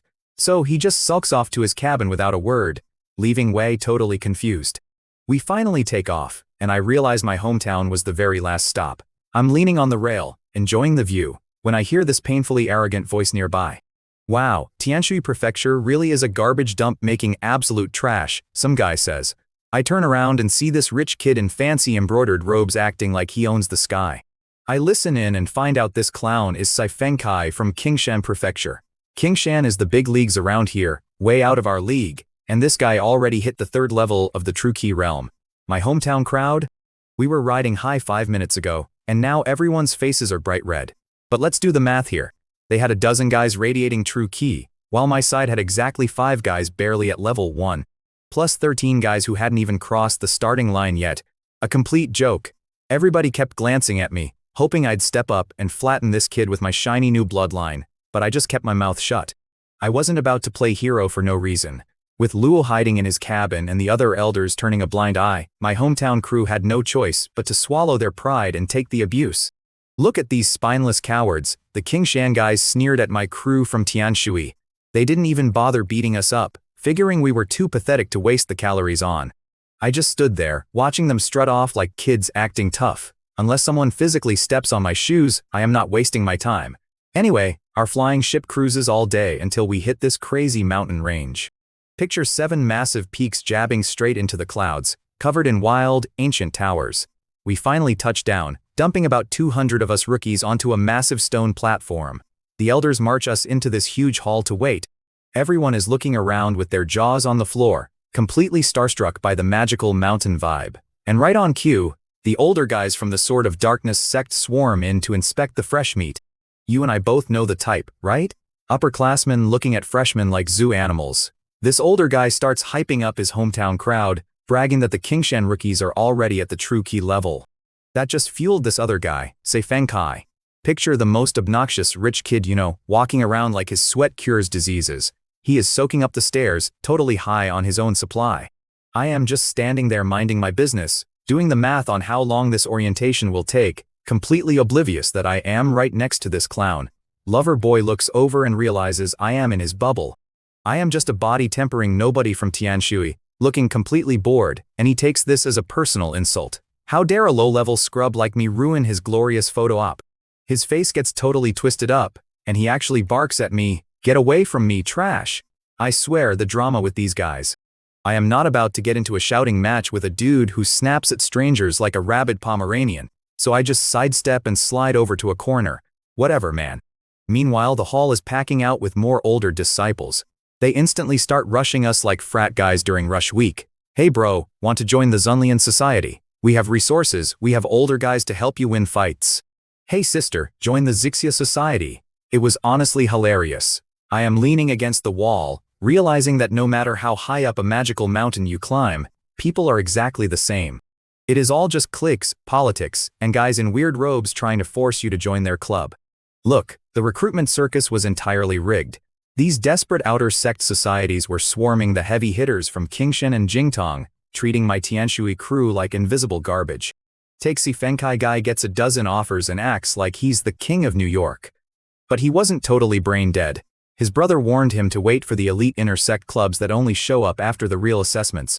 They don't beg for members. So while everyone's scrambling, I'm just standing there, a measly body tempering ninth level nobody, getting completely ignored. I'm doing the math in my head, totally bored out of my skull, when I hear this greasy, overly smooth voice right next to my ear. Junior sister, would you be interested in joining our Xuanyan society? I turn around and see this pretty boy trying to hustle Fu Lingxiu, the only key realm kid from my hometown not tied to the big families. She's staring at me like a deer in headlights, practically begging for an out. She'd been clinging to my shadow all day, totally terrified. I wasn't looking to play hero, but you gotta look out for your own, right? I throw on a fake smile. Hey senior brother, mind giving us the pitch on this Xuanyan society first? The guy takes one look at my garbage tier stats, realizes I'm blocking his game, and his face drops. I'm talking to her, he snaps. Since when does trash like you get to interrupt? I just shrug at Fu Lingxiu like, hey, I tried. She actually squeaks out that she isn't a good fit for his club. Man, Han Annie's face went dark. He ran the biggest outer sect gang, and nobody ever told him no. You better think this through, kid, Han Annie sneered, stepping into her space. Fu Lingxiu went paper white, shaking so hard she looked like she might pass out, but she held her ground. That's when my blood pressure spiked. Stick with me here, because you and I both know there's a line between a hard sell and a straight-up shakedown. If she wanted to join his little frat, fine. But bullying her? Not happening. So what if she doesn't? I stepped right up to him. You gonna make her? Han Annie looked at me like I was a cockroach. A nobody with bottom-tier stats talking back. He completely lost it. Get lost, trash. He spit out. Pack your bags, because your time at Xuanjian sect is over. The whole room went dead quiet. People started whispering that I was a dead man walking, that Han never let a grudge go. The rumor mill started working overtime. Guy's a psycho, somebody muttered. He literally drove a girl to death last week. Yeah, but his uncle's an elder. What are you gonna do? Han was soaking it all in, looking even more smug, like having a body count was a flex. We were locked in this stupid macho stare down, waiting for someone to swing. Then, cutting through all the tension, this crisp voice rings out. Who is Chu Jiankyu? Man, you could hear a pin drop. Everybody whipped their heads toward the door, myself included. I'm doing the math besides Luo Xiong. I didn't know a single soul here. Han totally forgot about intimidating me. Standing at the entrance was this 16-year-old girl. Absolute knockout. She was wearing this flowing floral dress, hair like black silk, just casually scanning the room like she owned it. The new kids were just drooling, but the older disciples, they went into a total meltdown. No way, is that Zuoxiu Lianshu? One guy gasped, looking like he just saw a ghost. My goddess! Another dude actually whispered, clutching his chest. You and I have seen some crazy fanboy behavior, but these guys were acting like staring too long was a felony. They started buzzing. Why is she in the outer sect? She never comes down here. Wait, didn't she just ask for some guy named Chu Jiankyu? Then the existential crisis hit the room. Who the hell is Chu Jiankyu? Is he new? Why isn't she looking for me? The jealousy was radiating off these guys like heat from a subway grate in August. Then she parts those perfect lips again. Who is Chu Jiankyu? She repeats, her voice ringing out like silver bells. Just her voice alone had half the room weak in the knees. The other half, they were ready to murder whoever this Chu Jiankyu was. I could feel hundreds of bloodshot eyes scanning the crowd. Over in the corner, Si Fengkai looked like he might pop a blood vessel, wondering why she wasn't calling his name. Even Han Annie was spiraling, muttering about how handsome and talented he was. Finally, I figured I couldn't hide forever. I took a breath and stepped up. I am Chu Jiankyu. The room froze. Han's eyes nearly bugged out of his skull.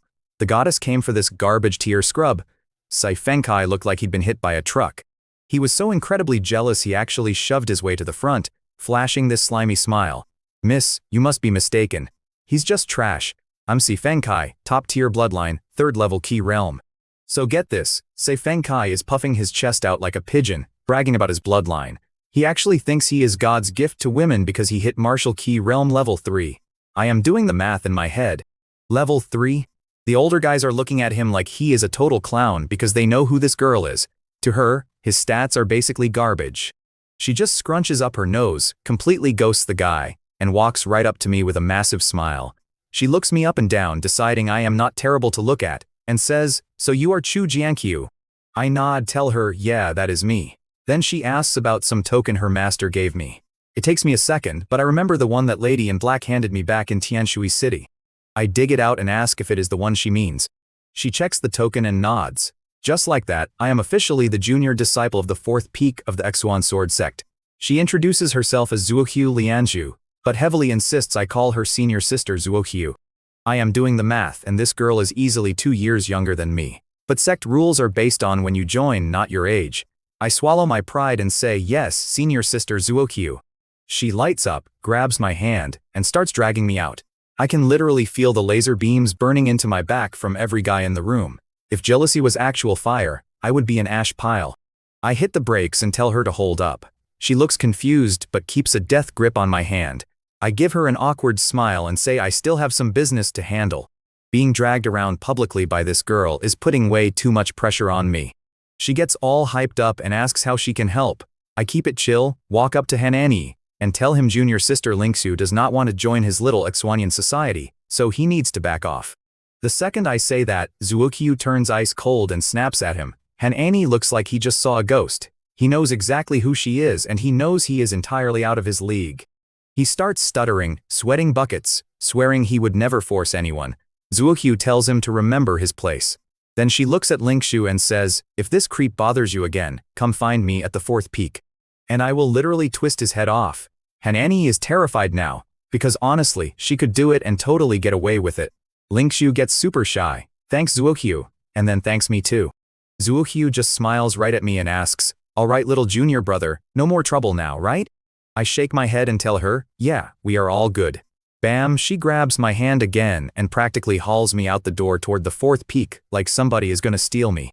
You and I both know how guys get. You should have heard the whining in that hall. Total absolute despair. Guys are complaining out loud about their goddess holding hands with some trash tier body tempering scrub. They are losing their minds, crying about how unfair the world is.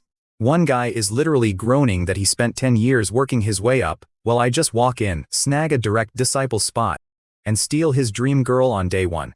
Meanwhile, Se Fengkai is standing off to the side. Zuoqiu had not looked at him once. His face looks like a storm cloud. He is clenching his fists, looking at me like he wants to end my life right then and there. Look, Si Fengkai was the golden boy, so getting ignored was blowing his mind.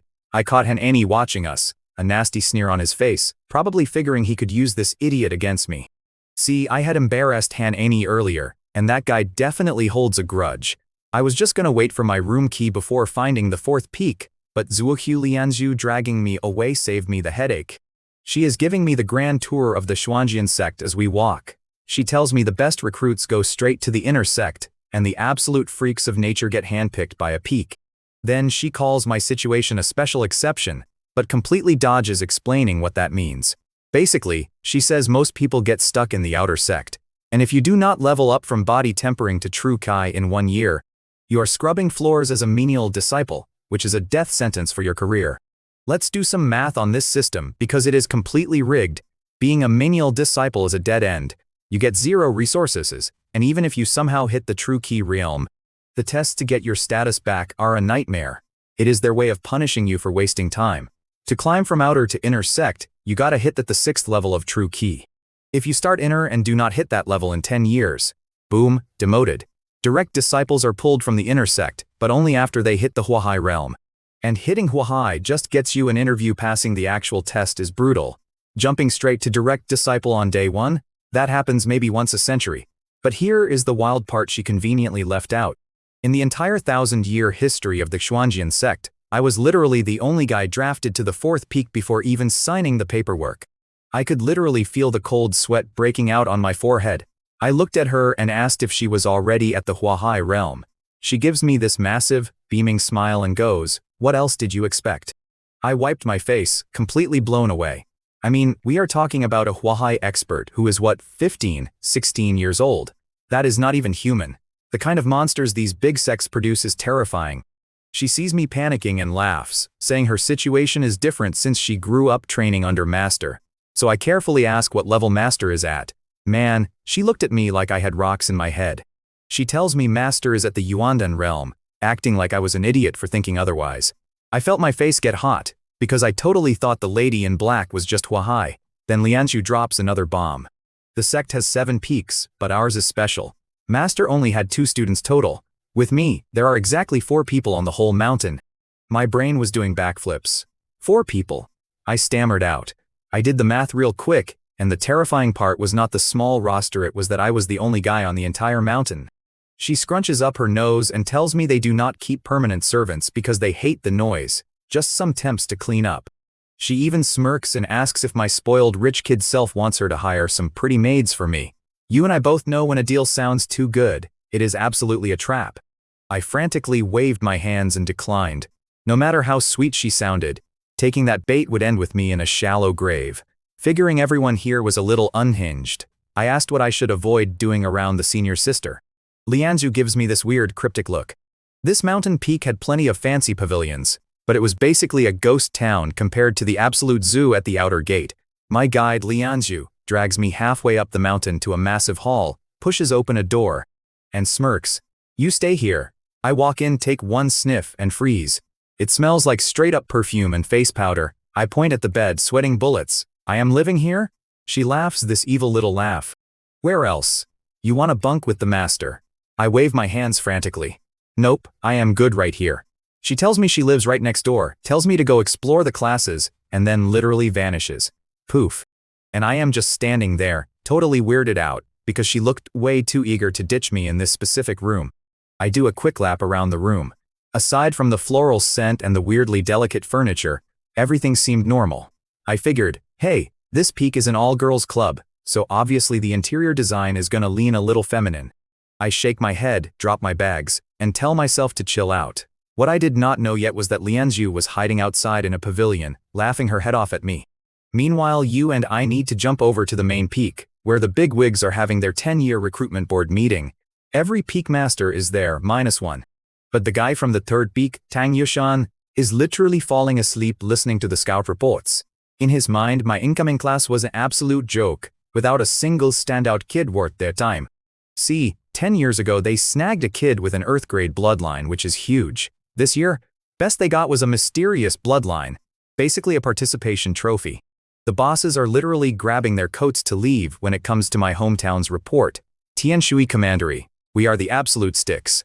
Backwater territory, no money, and we always come in dead last. The elder in charge of my zone steps up, looking like he wants to throw up in front of these legendary masters. Another guy gives him a nasty sneer, knowing our stats already. 5 measly kids in the true key realm, and 13 stuck down in body forging. Statistically, we were the worst draft class in sect history. The second the poor guy reads those numbers out loud, Tang Yushan yawns loud enough for the entire room to hear, totally ready to head home. Historically, even my hometown usually scrapes together a couple decent fighters. This time, genuinely pathetic. But right as they head for the door, the elder drops the bomb. However, one of those kids is named Chu Jiankyu, and he has a heaven-grade bloodline. Boom. Every single peak master freezes, then jumps up like they sat on hot coals. Even the sect master loses his mind. They have not seen a heaven grade in a solid century. But then someone does the math out loud. If this kid is a literal once-in-a-century genius, how is he only at the absolute lowest tier of power? It makes 0 sense. A talent like that should coast to the top in his sleep. That is when the elder corrects them, voice shaking. He is not in the true key realm. He is at the 9th level of body forging. Now everyone is fully freaking out, convinced the guy is lying. The poor elder braces himself and delivers the punchline, because he has opened 19 meridians. I swear, if there had been glass in that room, it would have shattered. Every single master except the lady whose mountain I was currently standing on goes completely ballistic. 19 meridians. Forget a century. This sect had not seen a freak like that in 1,000 years. The sect master himself only ever opened 17. Suddenly, the sleepy guy from the 3rd peak is wide awake, screaming that I belong to him since he has not taken a student in a decade. The 2nd peak master tells him to shove it, saying I need real guidance. Then the 5th peak jumps in, playing the noble card. Finally, the sect master waves them all off, flat out declaring he is taking me as a private student because he is obviously the strongest guy in the room. The room just stares at the big boss. Since when did this old guy get so ridiculously shameless? One master actually calls him out, and the old man coughs, his face turning bright red. Since they are literally ready to throw hands over me, the 7th peak master, this gorgeous woman named Qin Miaoyan, purrs that they should just let me choose. She figures I will obviously pick her mountain because, well, look at her. Tang Yushan loses his mind, telling her to shut up and act like a proper lady. She fires back, screaming that she has a line of men chasing her all the way to the imperial capital. The poor administrative elders are standing in the corner, totally traumatized, watching these legendary figures act like toddlers fighting over a toy. Eventually the sect master gets a massive migraine, rubs his temples, and yells at them to just go grab me so I can pick for myself. So picture this man. Luo is standing there sweating bullets, and he finally blurts out that I've already been locked in for the 4th peak. You should have seen their faces. These peak masters are literally ready to throw hands over me, and boom, someone already snatched me up. Tang is staring at Kui like she grew a second head. Li starts whining about how it breaks the rules, looking like he swallowed a lemon. Even the big boss, Zuohyu, is confused. Turns out, that emergency beacon Luo crushed back in Tianshui City. It went straight to Kui because she was on patrol that day. Pure dumb luck, right? Zuohyu starts stroking his beard, all smug, saying I made some huge contribution before even walking through the front door. Guys were acting like I was the golden goose. So look, if you have raw talent but zero morals, you are completely doomed. Take Liu Tianyao for instance. Total disaster of a human being. She joined the Blood Fiend sect with that jerk Aoyang Yuan, and everyone figured they would be huge enemies of our Mystic Sword sect. But our big boss, Zuohyu Wen, barely broke a sweat. He was way more annoyed about old man Yang hiding out for years. Anyway, while I am just standing there, these top-tier masters start literally fighting over me. Tang Yushan actually tries to poach me from Kui Yayan. Big mistake. She just glares at him and asks if he wants to settle it with a fist fight. Tang completely shrinks back. Nobody messes with her combat skills. Seeing that, the other masters instantly shut their mouths and back off. After that, Zuohyu Wen just gives this awkward laugh and tells everyone to drop it since I already pledged to the 4th peak. They all roll their eyes and clear out. I found out later the sect master was actually stressing over this. He totally wanted his 6th junior brother, Changsun Yuanbai, to train me to max out my potential, but he could not exactly rob his own junior sister. Meanwhile my new master, Kui Yayun, was secretly sweating bullets. She played it cool in the hall, but she basically bent all the rules by luring me to her peak early. She was absolutely terrified someone would pull a fast one on her. Honestly, she got incredibly lucky that the notoriously short-tempered 6th brother was out of town, or he would have 100% fought her for me. Look, there was this guy with standards so high he never took a single disciple. If he actually saw me, 80% chance he would try to poach me. Even old Zuohyu tried to snatch me up. Anyway, my new master, Kui Yayan, brings me to the 4th peak. We do the formal bowing and boom, I am officially her disciple. She hands me a crazy welcome package 1000 key condensation pills and a wicked 2nd grade sword called the Flowing Shadow Sword. She held off on teaching me actual techniques to check my bloodline first. Mixing a fire bloodline with a water technique just wrecks your body. I am sitting there, doing the math in my head. 1000 pills? This single haul is easily worth 5 whole years of my family's total income. By the time the sun went down, I was back in my room. I sat on the bed and went right back to eating those key condensation pills like breath mints. The air on the 4th peak was already ridiculously thick with energy. With every pill I swallowed, a massive wave of power turned into a raging river of true Kai, battering against the last of my mysterious meridians. It felt like an absolute earthquake in my gut. After I forced down 700 pills, that final meridian totally blew open. All 20 meridians in my body were fully cleared. The energy flowed perfectly, soaking into my skin, upgrading every single cell. Suddenly, a blinding golden light exploded out of me, carrying this crazy, heavy aura. And right on cue, the sky outside started reacting to what I just did. So up in the sky, crazy purple clouds started swirling together. In seconds, all the heavy hitters of the Mystic Sword sect showed up. The big boss sect master Zuohyu Wen, my master Kui Yayan, Tang Yushan, the whole squad. Then, a bright white sword light shot across the sky, dropping this intense sky in white with an ancient sword right next to them. He takes one look at the crazy weather and asks what is going on. Tang Yushan is standing there, totally shell-shocked. He points up and says 4th junior sister's new disciple, yeah. That is me, just cultivated the supreme martial body. Tang was already losing his mind yesterday over me opening 19 meridians, but this was next level. The guy in white basically started shaking, his cold face completely cracking in absolute disbelief. The supreme martial body. You only get that by opening every single meridian. In the past 1,000 years of the whole great Qian dynasty, only one guy, Xia Yishan, had ever pulled it off. The guy in white had just gotten back from a trip, so he never would have guessed a monster like me was in their sect. Now, you and I both know how this goes, right? You get too strong, too fast, and you put a giant target on your back. Zuo Qian knew it instantly. He told everyone they had to shut this heavenly light show down. If word got out, every rival sect would send assassins to strangle me in the crib. You can lock your doors every night, but you cannot outsmart every single scheme. If those enemies threw everything they had at me, I would be dead before I even got to grow up. The guy in white totally agreed they had to keep my breakthrough a secret. Zuo Qian starts barking orders like a 5-star general. He tells my master to activate the mountain formation. Then he and Changsun Yuanbai team up to literally fight the sky and break up the purple clouds. He orders the other masters to cut off my connection with the outside world. Master Yeyun flashes a token, dropping a huge glowing dome over the 4th peak. Zuo and Changsun fly up and just start blasting the clouds. But the sky fought back. A massive crack of purple lightning blasted right down onto both of them. Messing with heaven comes with serious blowback. While they were getting cooked by lightning, the other masters slammed down a heavy isolation barrier right over my hall. While all this chaos happened outside, I was completely oblivious. I was just sitting there, zoned in on the crazy upgrades to my body. An hour later, the golden light finally faded. I opened my eyes, clenched my fists, and felt a bottomless well of power surging through my veins. I felt like a walking volcano ready to erupt. Outside, the masters caught their breath and dropped the barriers. Zuo Qian and Changsun Yuanbai floated down to the ground, literally smoking. With burnt clothes and scorched faces, they looked like they just crawled out of an oven. Zuo sighed, saying the crisis was over. Right then, I strolled out of the hall. Buzzing with energy, I just had to test my new supreme martial body. I walked up to a boulder the size of a house, pulled back my arm, and threw a casual punch. Boom!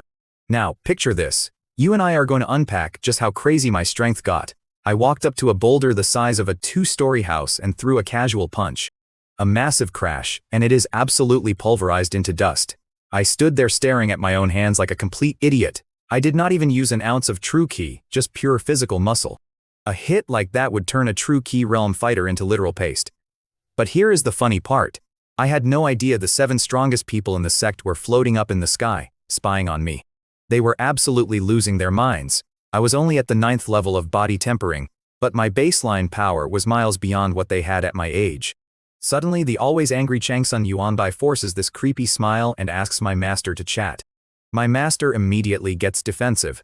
This guy never smiles unless he is plotting something shady. He points down at me and asks if she would hand me over. She shoots him a death glare and tells him to forget it. Yesterday, she might have been nervous about someone snatching me, but today I was officially on the 4th peak roster. Her peak was always dead empty, so she was not about to give up her shiny new student. Not even the sect master could force her hand now. Seeing she was not going to budge an inch, Changsun Yuanbai just shakes his head, totally regretting that he missed the recruitment assembly, and walks off. As that drama was finally wrapping up and the crowd scattered, a bunch of creepy, blood-red figures suddenly materialized out of thin air right at the edge of our sect boundaries. I heard later that those blood-colored guys were clueless. One stared at the sky over our sect, wondering if he was seeing things. They noticed the crazy energy from my training, but it faded too fast to track. They were kicking themselves for failing to plant a spy in our ranks. Eventually, they backed off because their sect was not ready for a war with us yet. Meanwhile, our sect master was doing some heavy damage control. He quietly smoothed out the leftover spiritual energy around my peak. He purposely never told the lower disciples to keep quiet. Telling people not to talk is the fastest way to start a rumor, right? Plus, most of the rookies were way too weak to realize anything major had happened anyway. They just assumed the local weather was acting up again. Because those masters used top-tier stealth arts, nobody below their level saw them spying on me. As for me, I was in no rush to hit the true key realm. My newly awakened supreme body was still soaking up energy like a sponge, getting tougher by the minute. I figured I would just let it max out naturally before leveling up. The next morning, I wandered down to the outer sect to check the exam results. Out of almost 200 recruits, only 5 made it straight into the inner sect, including that incredibly arrogant rich kid, Si Fengkai. Honestly, my biggest problem right then was breakfast. My senior sister gave me the absolute worst tour ever. She just vaguely pointed at a building, mumbled something about the dining hall, and then completely vanished on me. So there I was, an absolute martial arts genius, starving and totally lost on my own mountain. So obviously a guy has got to eat, right? I drag myself down to the outer sect dining hall just trying to scrape up a meal. This dude working the counter looks at my token, then looks at me like I'm wearing my pants on my head. He's like, "Fourth peak? We don't even have you guys in the system." You gotta understand, a personal disciple coming down here is unheard of. Those guys are usually upstairs eating prime rib and grade A spirit herbs every single night. Even the regular inner guys wouldn't be caught dead eating this slop. And here I am, supposed to be this massive big shot, literally begging for a tray of mystery meat. The guy is just staring at me, probably trying to figure out if I'm a prank or just the most pathetic new guy to ever walk through the gates. The dude figures out I'm a brand new personal disciple and his eyes basically turn into dollar signs. I ask him how this works, and he hits me with the craziest shakedown I've ever heard. 50 spirit stones a month. Let's do the math here, bro. 50 stones is the exact street value of a premium key condensation pill, back when I was the young master of my family, living the good life. My allowance was only 3 of those pills a month, and this guy wants that kind of cash for boiled cabbage and some low-tier weeds. I literally jumped back. I looked at the slot behind him and told him he might as well be holding a weapon to my head. I mean, 50 stones to eat the equivalent of public school cafeteria food. It was an absolute hustle, and I was the mark. He just hits me with this smug look and tells me I can pay up or starve, my choice. He totally knew he had me cornered. The fourth peak only had 3 people on the entire roster. We didn't even have a kitchen, let alone a dining hall. So I did what I had to do. I swallowed my pride, fished out a key condensation pill, and handed it over just so I wouldn't pass out from hunger. Now, what I didn't know at the time was that my so-called senior, Zuohi Lianzhu, was pulling the exact same scam over on the 7th peak. She was literally stealing food from a little kid, promising her candy, and dipping out in a cloud of smoke. If I had known right then just how broke and dysfunctional my new squad really was, I probably would have sprinted in the opposite direction. Look, my master was constantly doing this fasting meditation, and my senior sister was way too stuck in the clouds to eat normal human food. To keep from starving, I had to shamelessly crash at my 7th senior uncle's place for meals. After grabbing some grub, I followed the outer disciples to this massive building that felt exactly like a high school. First month was all orientation, Xuanjian sect rules, history, basic stuff. I walked into this huge classroom, picked a random desk, and sat down. Immediately, I hear my name. I look over, and it is Fu Lingxiu, this quiet girl from my hometown. I gave her a nod and asked if that jerk Hen Annie was still giving her trouble. She shook her head, said the Zixia Society girls took her in after we left. She pointed at the empty chair next to me and asked if she could sit. I smiled and told her to go for it. She looked genuinely thrilled. Back in Tianshui City, I was kind of a big deal, the young master of the Chu family, living this flashy life. She was from a minor family, staying totally off the radar until the sect recruiters showed up. We barely got settled before this gorgeous woman walked into the room. She stepped up to the podium, dropped a massive book on the desk, and flashed us this perfect smile. She introduced herself as Lei Chunru, our introductory instructor, and welcomed us to the Xuanjian sect. Man, the whole room just melted. She had this incredibly warm vibe, and half the class immediately started cheering and clapping like absolute idiots. Instructor Lee raised her hand, and the room went dead silent. She knew we were completely lost. You and I both know how confusing the first day at a new job is, right? She walked us through the daily routine, where to eat, and how to eventually make it into the inner sect. She explained we would spend our first month studying sect history before she taught us the basic introductory cultivation method. Immediately, a bunch of the rich kids started groaning. They wanted the advanced stuff right away, acting like they were too good for the basics. Instructor Lee just smiled and calmly dropped a bomb on them. She told us not to panic, because this so-called basic method was actually a top-grade Xuanrank technique. If we wanted the really crazy stuff, we had to earn it. The complaining stopped instantly. People were losing their minds. Back home, most of us were stuck with low-grade techniques. A top-grade Xuanrank method was a family heirloom, and here they were handing it out like candy.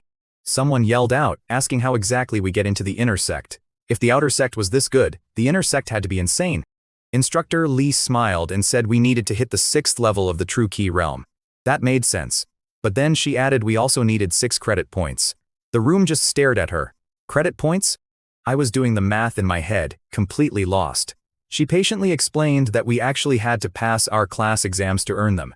Immediately, some other guy chimed in to ask what classes we were supposed to take. Picture this. I am sitting in orientation, and the instructor, Lee Chunru is listing our class's history, geography, alchemy. Suddenly, this kid interrupts, whining that history and geography are a waste of time. It was Sai Fengkai. He aced his bloodline test, got a free pass to the intersect, and acts like he owns the block. Lee Chunru just stares him down. She says the sect is not trying to raise a bunch of meatheads. Skip history, you offend the wrong people. Skip geography, you get lost in the woods and need a search party. She made both mandatory to weed out the idiots, saying no one advances if they fail. The whole room absolutely lost it. People were laughing out loud. Fengkai turned bright red, glaring at everyone with this totally unhinged look in his eyes. Lee Chunru breaks down the grading system. A through D, where D is a fail and the rest earn you credits. You need a passing practical grade in at least one elective. Then she drops a bomb: even intersect kids have to pass, or they get kicked out. I watch Fengkai and his smug smile completely vanishes. He only showed up to flex on us because the real intersect monsters were bruising his ego. Knowing he could fail out was just priceless. Next, she warns that anyone who does not hit the true key stage in a year becomes a menial servant. The room started panicking, but then she softens the blow. We get 10 spirit gathering pills every single month and a top-tier cultivation method to guarantee we advance. Just like that, the fear turned right back into cheering. 10 pills a month. I am doing the math, and honestly, unless you were born rich, you were lucky to see 10 of those in an entire year. It was a crazy payout. Then she introduces the catch contribution points. Someone asks what they are, and she explains it as the sect's internal economy. You earn them by doing chores like farming medicine, helping elders forge gear, or taking bounties. Everything runs on these points. Want a magic weapon? Points. Need a combat manual? Points. She made it clear that we get the basic breathing techniques for free, but actual fighting moves have to be bought at the library. Even asking a teacher for help costs points. She spent the rest of the morning breaking down this ridiculous gig economy they had going, and I was taking mental notes on every single word. You know how it is when you hear a rumor versus the real deal. I had gotten the short version earlier, but I paid close attention because this was the fine print. Next to me, Fu Lingxiu was scribbling notes endlessly. Once class wrapped, she packs up, looks at me with these big, hopeful eyes, and asks to grab lunch. Man, it is tough saying no to that. But I shook my head and told her I was busy. After the mess with my ex, my trust in people was completely shot. I was not looking for romance. I just wanted to put my head down and grind my cultivation. Plus, Lingxiu and I only knew each other from back home. We were practically strangers. The light in her eyes just vanished. She forced this super awkward smile, hugged her notebook tight to her chest, and walked out looking totally crushed. I let out a heavy sigh and followed her out. She was walking ahead, looking totally miserable. Suddenly, a voice calls out. She lights up, definitely thinking it was me. But she looks up, and it is Sai Fengkai, that arrogant jerk from upstate, blocking the hall with his lackeys. She frowns and asks what he wants. He tells her to join him for lunch, keeping his chin in the air like he is doing her a massive favor just by speaking. Lingxiu does not even blink. She calmly tells him no, she is busy. You could practically hear a pin drop. Fengkai's face went completely dark. Before he could even react, one of his goons starts barking at her, calling her ungrateful and shouting that eating with an inner sect disciple is a rare honor. I just stood back, shaking my head as this absolute train wreck unfolded. We ended up running into Sai Fengkai, who was soaking up praises from his little squad of lackeys. Fu Lingxiu tried to quietly walk away, but one of his goons jumped in front of her. He called her some nasty names and said she was asking for trouble. Suddenly, they had her completely surrounded. She was panicking, and honestly, she was badly outnumbered by true Key Realm fighters. I wasn't going to just watch. I stepped right up and said Elder Chunru was right, the guys from Qingshan County really were a bunch of brainless animals. The second Sai Fengkai heard my voice, he spun around. He already hated my guts because I accidentally stole his spotlight on our first day, and made him look like an absolute fool. Seeing me hand-deliver myself to him, it absolutely made his day. One lackey started yelling, claiming Elder Chunru never said that, she only said the sect didn't want idiots. I just laughed and asked if they seriously didn't realize she was talking directly about them. I pushed past the goons, grabbed Fu Lingxiu's arm, and pulled her to safety. I told her, loud enough for them to hear, that there was 0 point arguing with actual fools. I'd been trying to keep my distance from her, but I wasn't about to leave her there. Sai Fengkai's face turned purple. To him I was just low-level body refinement trash showing 0 respect. He practically spit his words out, ordering his guy to break my arms and legs. The lackey stepped up with this ugly grin, telling me I had messed with the wrong guy. The guy threw a heavy punch right at my head. Fu Lingxiu let out a terrified scream and actually tried to jump in front of me to take the hit. She figured a true energy fighter would just kill me. I scoffed, pulled her safely behind my back, and threw my own fist into his. The lackey was grinning like a maniac, thinking it was an easy win. Then boom. Our fists collided, and a massive shockwave blasted the dirt off the floor. This tough guy got launched backward, hitting the ground like a sack of wet cement. Blood was gushing from his mouth like a broken fountain while he twitched uncontrollably. You should have seen Sai Fenkai's face. The arrogant smirks on him and his crew instantly vanished. They just stared at me, absolutely shell-shocked. So anyway, back to the fight. These guys seriously thought their lackey was gonna drop me without breaking a sweat. I mean, the guy was a first-level true energy cultivator, and I was just a body refinement scrub on paper. But man, reality is a harsh teacher.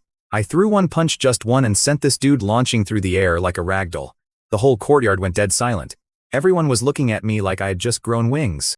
See, nobody liked that jerk Sai Fenkai, but they were all too scared of his inner disciple status to do anything. When I stepped up, they all thought I was signing my own death warrant. Even Lingxiu looked like her brain was melting. She knew I had that heaven-grade bloodline and 19 open meridians, but seeing me casually flatten a guy completely scrambled her circuits. Fenkai is grinding his teeth so hard I'm surprised they didn't shatter. He's yelling at his boys to grab me, but none of them want any piece of this. They're just staring at the guy twitching on the pavement. I look at them and just laugh, telling whoever wants to die next to step right up. Here's the crazy part: I was only running on maybe 60% of my max power. No magic energy, just pure raw physical muscle. If I swung for the fences, that lackey would have been a puddle. Seeing his crew freeze up, Fenkai curses them out and rolls up his sleeves. He figures there is no way a baseline guy like me can take him down. He's a third-level guy with some fancy upper-tier Xuan-grade bloodline, and ordinary fighters can't even take one hit from him. But honestly, I was ready to show him how wrong he was. So this lackey steps up. Guy named Huang Penji, True Energy Realm 2nd level, trying to score points. He offers to capture me so his boss can vent. Sai Fei smirks and says, just do not kill him, I want to cripple him myself. See, Sai Fenkai is an inner disciple. He thinks he can crush me and walk away clean. He has zero clue who Zuokyu really is, or that I am a personal disciple of the 4th peak. Most of these guys do not. They just see an easy target. So Huang starts marching toward me. I just wave Lingxiu off to the side. Honestly, I am pretty pumped. I have been doing the math on my supreme martial body, and I want to see what it can really handle. The last guy I fought at True Energy 1st level was a complete joke, barely even a warm-up. I need someone who hits a little harder. Huang lunges at me, throws a punch, and boom. Our fists slam together like a 10-car pileup. He goes sliding backward a solid 10 feet, and I only take a couple steps back. You should see his face. Pure panic. He cannot believe a guy at the body refinement level just stood his ground. He figured his 2-realm advantage would crush me, but reality hits a lot harder than he does. I roll my wrist out.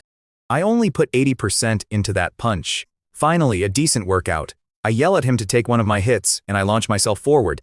He looks terrified but grits his teeth and throws everything into a counterpunch. Boom. The impact is totally insane. The air ripples, and the ground blows up like someone buried dynamite under the floorboards. Dirt flying everywhere.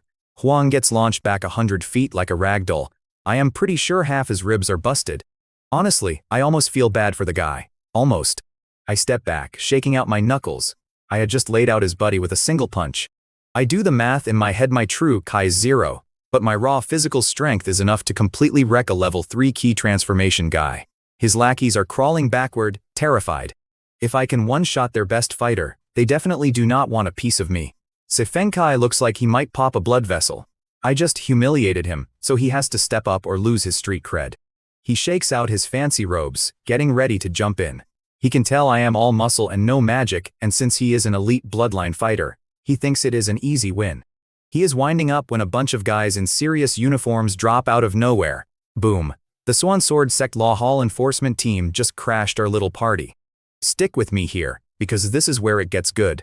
The Law Hall is run by this absolute hardass, and everyone avoids his enforcement squad like the plague. Getting dragged to their office means you are coming back missing some teeth. The head cop looks at the 2 bozos groaning on the floor. Who did this? He snaps. Literally every single person in the room points right at me. The guy looks me up and down, completely mind blown. He is trying to do the math on how a body refinement nobody just folded 2 key transformation guys like cheap lawn chairs. You did this? he asks. Do you not know private dueling is strictly banned? I just looked at him deadpan and said, I actually just learned that now. Which was true. Our morning orientation literally said we were only allowed to legally kill each other out in the official arena. The official rule is that street fights get you thrown in the dungeon. Naturally, the rich kids still beat up the poor kids, and nobody snitches because that just gets you beat up twice. The cop glares at me. You knew the rules and still broke them. I shrugged, keeping it casual. Hey, they threw the first punch. Was I supposed to let them use my face for batting practice? I had done the math, and the rulebook actually says self-defense is legal. The cop blinked, completely thrown off his script. He realized I had him on a technicality.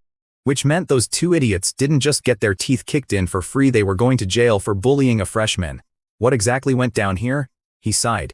I gave him the short version, making sure to highlight exactly how dumb these guys really were. Eventually, the sect's own campus cops show up. The head enforcer, this guy Zhang, looks absolutely furious. He points right at the rich kid and yells at his guys to arrest him.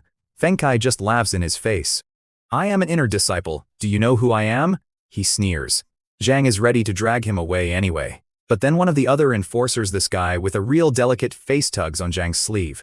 He whispers that Feng Kai's older brother is Sai Fengpo. Instantly, you could see the blood drain from Zhang's face. Fengpo is a top 10 inner disciple who just hit the C transformation realm. But the real kicker, the older brother is a massive deal in the law hall itself. If Zhang actually arrested this punk, his own boss would completely ruin his life. Suddenly, enforcing the rules didn't seem so appealing. So this pretty boy enforcement cop looks around the crowd, basically daring anyone to speak up. Who can testify? He asks. Naturally, everyone suddenly finds their shoes fascinating. Nobody wants to cross these corrupt sect cops. I figure I'm on my own, but then this quiet little voice pipes up. I can testify. It's Fu Lingxiu, the girl they were just bullying. She's shaking like a leaf, completely terrified, but she actually steps up. Sai Fengkai shoots her a venomous look, already plotting his revenge. The pretty boy cop doesn't even blink. You're with him. Testimony denied. I just laughed right in his face. Wow, you guys really uphold that legendary sword firmament justice, don't you? The other cop, Zhang Yiling, at least turned beet red. They knew exactly what they were doing, completely breaking their own rules just because they were terrified of Sai Fengpo. To ease his pathetic conscience, Zhang decides to haul all of us in instead of executing me on the spot. They drag us to the law hall, and pretty boy instantly runs to the enforcement captain. The second this captain hears that the jerk I crossed is Sai Fengpo's little brother, he doesn't even glance at the facts. He just points at me and orders me straight to the flame ice prison. Look, that place is a literal torture chamber. You freeze and burn simultaneously until you break or die. Hearing that, Fu Lingxiu's face goes ghost white. She thinks I'm going to die because of her, so she steps right up to this corrupt captain and yells, "You people are blind! If you punish him, punish me too." The captain just gives this sick little smirk. Slandering the enforcers? Fine. Throw them both in the pit. Just absolute clown behavior from these guys. I just shook my head and laughed. Punish me? I'm afraid you don't have the clearance for that, buddy. The captain narrows his eyes, probably hoping I resist arrest so he can beat me half to death. But then I reach into my jacket, pull out my token, and shove it right in his face. Do you even have the right? I ask him. You should have seen the color drain out of this guy's face. He goes absolutely chalk white. Why? Because it's a personal disciple token from the fourth peak. Regular cops can't touch a personal disciple. Only the big boss peak masters can pass judgment, and my own master has to be sitting right there. Arresting me is a massive crime for them. He thought I was just some nobody outer disciple he could casually execute. Over in the corner, Zhang Yiling looks like he's going to actually throw up. He's swaying on his feet, realizing he just helped frame a very big deal. Zhang is standing there practically drowning in regret. If he'd just done his actual job, he'd be fine. The pretty boy cop. He took one look at my token and literally vanished. Sai Fengkai is starting to sweat, realizing he just kicked a massive hornet's nest. We're in this tense standoff when a freezing voice echoes from the door. So what if you're a personal disciple? Can you do whatever you please? In walks this guy in a black robe, looking like an absolute menace. Big brother. The idiot Sai Fengkai yells. Yep, this is Sai Fengpo, head of the law hall. He completely ignores his brother and locks his dead eyes on me. He drops this massive, heavy aura on the room, trying to physically crush me with his power. I just rolled my eyes at him. Wow, the thief crying stop thief, I said, completely ignoring his little pressure trick like it was absolutely nothing. Here's the funny part with my bloodline. His big scary aura felt like a light breeze. But Fu Lingxiu was taking the brunt of it, pale and dripping with cold sweat. "Today I've truly seen what the law hall is really like," I said, twisting black into white. "Real impressive." I grabbed her hand and started walking to the door. I was totally done with these clowns. The only reason I hadn't flashed my VIP badge earlier was because I just wanted to chill in the outer sect without drawing a target on my back. Plus, I wanted to see if the cops here were actually corrupt. Spoiler alert. They absolutely are.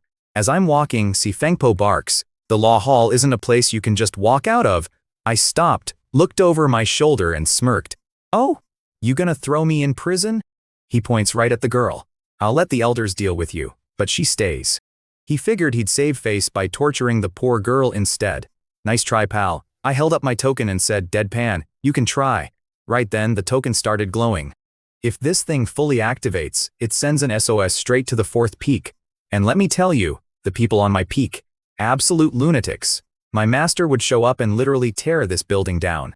Sai Fengpo's face turned this fantastic shade of ugly green. He knew if the 4th peak psychos showed up over his idiot brother's mess, he'd be the one getting buried.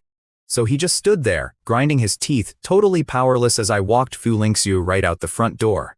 After that drama, I finally got back to my classes. Man, the Mystic Sword sect has some serious knowledge. It blew the basic stuff my hometown family taught me straight out of the water. My brain was just working in overdrive, soaking it all up. Once we started classes, it was a whole new ballgame. They taught us the 10,000-year history of the continent, the layout of all the nations and sects. Man, I was eating it up like a starving guy at a buffet. Most kids slept through the mandatory stuff, but I loved it. You were only supposed to pick 2 electives, but I signed up for all 4. Alchemy, forging, talismans, and formations. Call me crazy, but I wanted it all. And as for our rich boy Feng Kai, after a certain run-in we had, he realized I wasn't the guy to mess with. He kept his distance, which also meant he backed off from Fu Lingxiu. She was easily one of the prettiest girls in our class, a prime target for guys like him. But because she stuck near me, nobody dared to breathe in her direction. Safe to say, my reputation completely flipped after that. Look, none of these guys knew my actual rank yet, but you could see them sweating just looking at me. I strolled out of the law enforcement team's custody without a single scratch on me. So you do the math, they knew I had serious pull. Honestly, aside from those goons, the Mystic Sword sect is a really solid operation. But while everyone else was rushing to hit the true key realm, I slammed the brakes. I'd been downing pills like candy to level up fast, and my foundation was shaky as hell. I had to let my supreme martial body settle. And let me tell you, that body is an absolute cheat code for learning moves. My Raging Wave's 7-fold palm was basically leveling itself. But, to the rest of the outer sect, half a year goes by, and I'm just the resident freak who sits in every single lecture instead of actually training. Picture this. The rookies are grinding their cultivation 24/7, skipping lectures, and shooting up the ranks. Meanwhile, my level hasn't moved an inch. 6 months in, I'm one of only 10 guys still stuck in the body tempering phase. People are laughing in our faces, saying we're gonna get demoted to scrubbing toilets. But here's the funny part, I was destroying the grading curve. These dudes are busting their humps just to scrape a C grade, and I'm walking out with straight A grades without breaking a sweat. Historically, getting just 1 A grade makes you a legend around here. I aced every single subject. Did that earn me respect? Absolutely not. Nobody cares if you're a genius on paper. To them, a shiny report card doesn't mean squat when a guy with a glowing fist can just punch your lights out. The big bosses up on the peaks were definitely scratching their heads at me. Not because of my insane grades, but because I have this elite heaven grade bloodline and my cultivation was totally stalled out. My master, Kui Yayun, didn't give a damn though. She just let me do my own thing. Honestly, the higher-ups were completely distracted anyway. The Blood Fiend sect was acting shady, gearing up for some kind of massive turf war. So my master was out of town dealing with that mess. Of course, that absolute jerk Sai Fengkai saw me stalling and started getting ideas. He figured I was unprotected meat just because he finally hit the 4th level of True Key. I wasn't sweating it. I had just wrapped up my final exam on plant identification and could finally breathe. My alchemy and artifact classes were pretty basic, capping me at a 2nd rank level, but I was satisfied. The classes where I went overboard were talismans and formation arrays. Everyone else avoids those like the plague, because the math is a nightmare, but I crushed them. I have this crazy ancient knowledge in my head, but I was missing the basic building blocks, so sitting in lectures finally connected the dots. I wasn't just reading all day either. I maxed out my Raging Waves sevenfold palm while nobody was looking.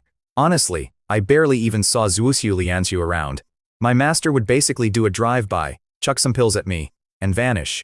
So there I was, standing on the deck of the fourth peak, staring at the moon like a moody guy in a movie. I took a deep breath, cracked my knuckles, and smiled. I figured, alright, the vacation is over. Time to hit the True Key realm. Fast forward 6 months. I'd been busting my tail, fixing my old cultivation mistakes, and making my physical body practically bulletproof. I was deliberately holding my level back, but eventually, you hit a wall. You ever try holding a beach ball underwater? That was my energy. The second I let go, True Key flooded my system like a busted fire hydrant.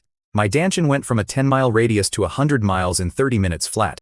The suction was so insane I whipped up a literal hurricane right over the fourth peak. My master Kui Yayun saw the crazy weather and slammed down a security barrier so the rest of the Xuanjin sect couldn't spy on me. She knew people would get weird if they saw my stats. That's exactly why she stalled on giving me a real technique. My talent was so high it actually terrified her.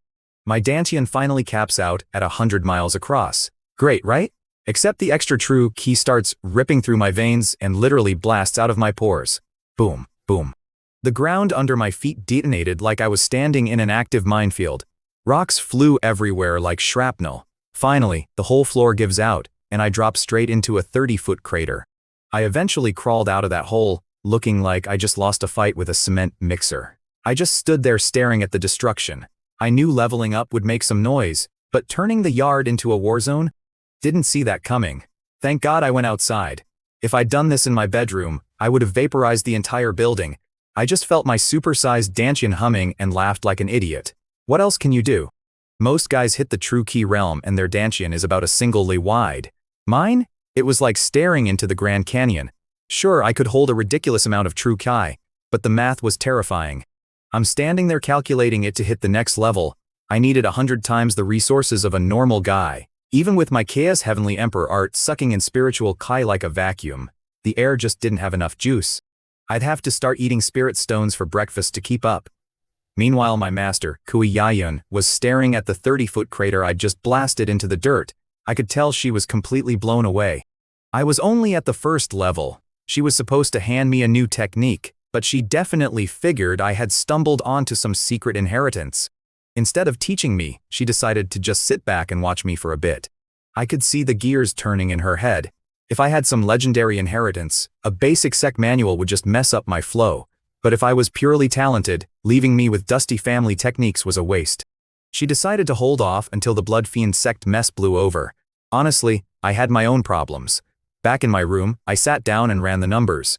My master had given me 1,000 key condensation pills. For a normal guy, that is a golden ticket straight to the 4th level. But me? I had already burned through 700 of them just opening my final meridian. The last 300 wouldn't even get me to level 2. I wasn't stressed about digesting them. My Chaos Supreme Bloodline chewed through pills like candy. The real issue was that I just needed a whole lot more candy. So, where's a guy get more resources? The easy play was asking my master for a refill, but I really didn't want to do that. You and I both know that asking for 100 times the normal amount of pills is a quick way to get interrogated.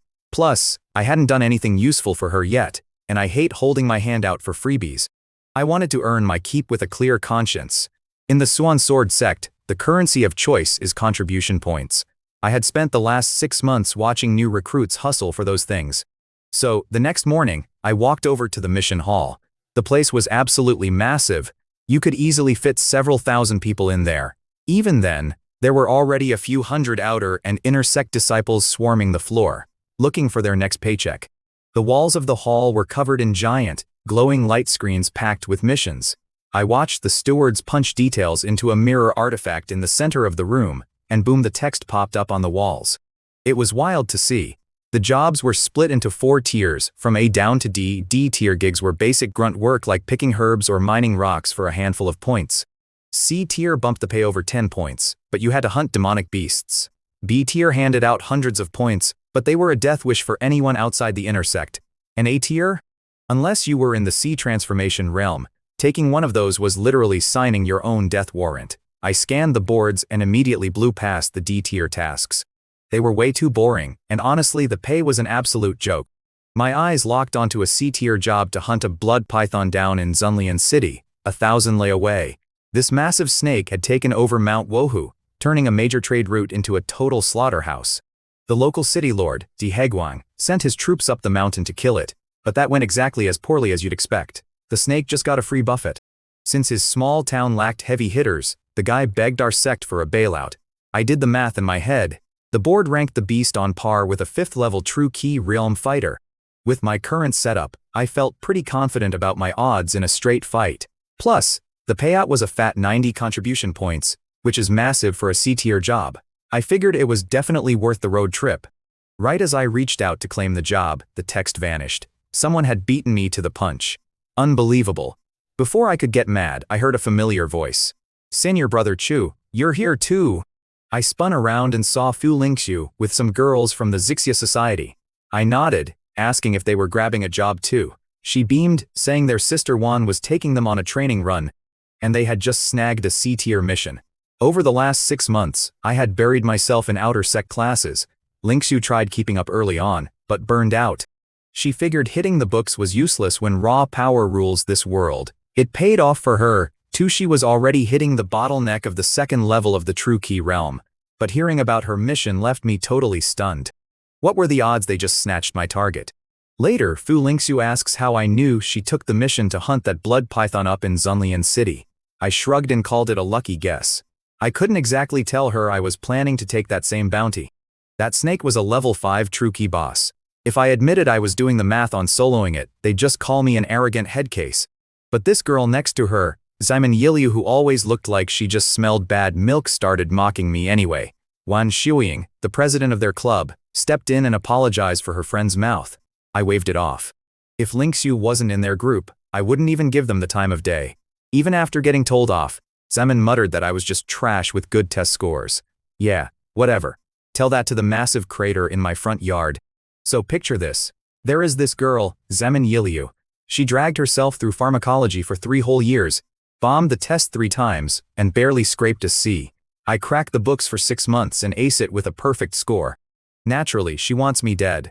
To her, I am just a useless new guy stuck at body tempering level 9 for half a year. Her buddy Wan Shuiying actually tells her to shut up, probably figuring I might be a sleeper hit since I survived a run-in with that intersect jerk, Si Fengkai. While they have their little stare-down, Fu Lingxiu turns and congratulates me for finally breaking into the True Key realm. I give her a polite smile and congratulate her right back. That is when Wan and Simon finally notice the truth. The resident bookworm actually leveled up. Not that they actually cared, mind you. A 1st-level True Key guy is basically a speed bump to them. But then Fu asks if I want to tag along on their upcoming mission. I do a little mental math. I have never done one before, and getting some real-world experience could not hurt, so I say sure. Simon looks like she swallowed a lemon, but keeps her mouth shut. Wan is not thrilled about carrying my weight either, but she cannot say no. Si Fu is a bloodline martial artist who hit the peak of the 2nd level in 6 months. She is fast-tracked for the intersect, and those two want to ride her coattails. Just as we settle it, some guy pipes up from the side with this annoying drawl. He starts joking about how the blood python near Zunlian City is super vicious, and how someone with my weak cultivation is just going to be a light snack for the snake. We all turn around, and who is it? Han Annie from the Xuan Yun Society, dragging a few guys with him. And get this, standing right in his crew is Sai Fengkai and his favorite bootlicker, Huang Pengyi. That is weird, since Sai is way too arrogant to hang with Han. He glares at me like I am gum on his shoe. 6 months ago, when his big brother told him I was a personal disciple, he nearly wet his pants and backed off. But time makes people stupid. He just hit the 4th level of the True Key realm, while he thought I was still rotting at body tempering level 9. His ego could not handle the math. Why does a guy like me get to be a personal disciple while a self-proclaimed hotshot like him is stuck in the intersect? He fired all his other lackeys except Huang, hoarded resources from his brother, and now he just wants an excuse to kick my teeth in. So Sai throws extra resources to Huang, bumping him to the 3rd level of the True Key realm. Meanwhile, Han has hated my guts since day 1 when Zuoqiu Lingzhu publicly warned him off me. It made him look like a clown and tanked his society. He wanted payback but was terrified of Zuoqiu, so he and Si teamed up as equal partners. Anyway, Huang spots me and wins up to talk some serious trash. He thinks being level 3 makes him tough, but right before he speaks, He senses I am at the first level of the true key realm. He chokes on his own words and blurts out that I leveled up. Look, when I was at body tempering 9, I beat him when he was at true key 2. Now it is level 1 versus 3.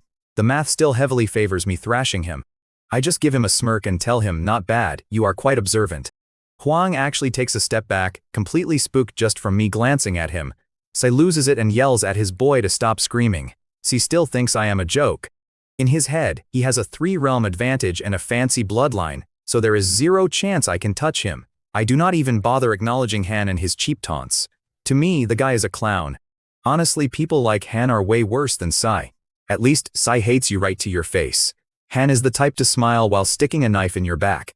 Han realizes I am ignoring him.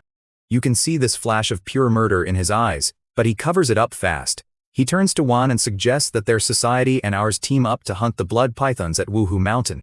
Before Wan can even form a sentence, Zemin practically jumps out of her shoes, totally fawning over Han and cheering about how his help guarantees we win.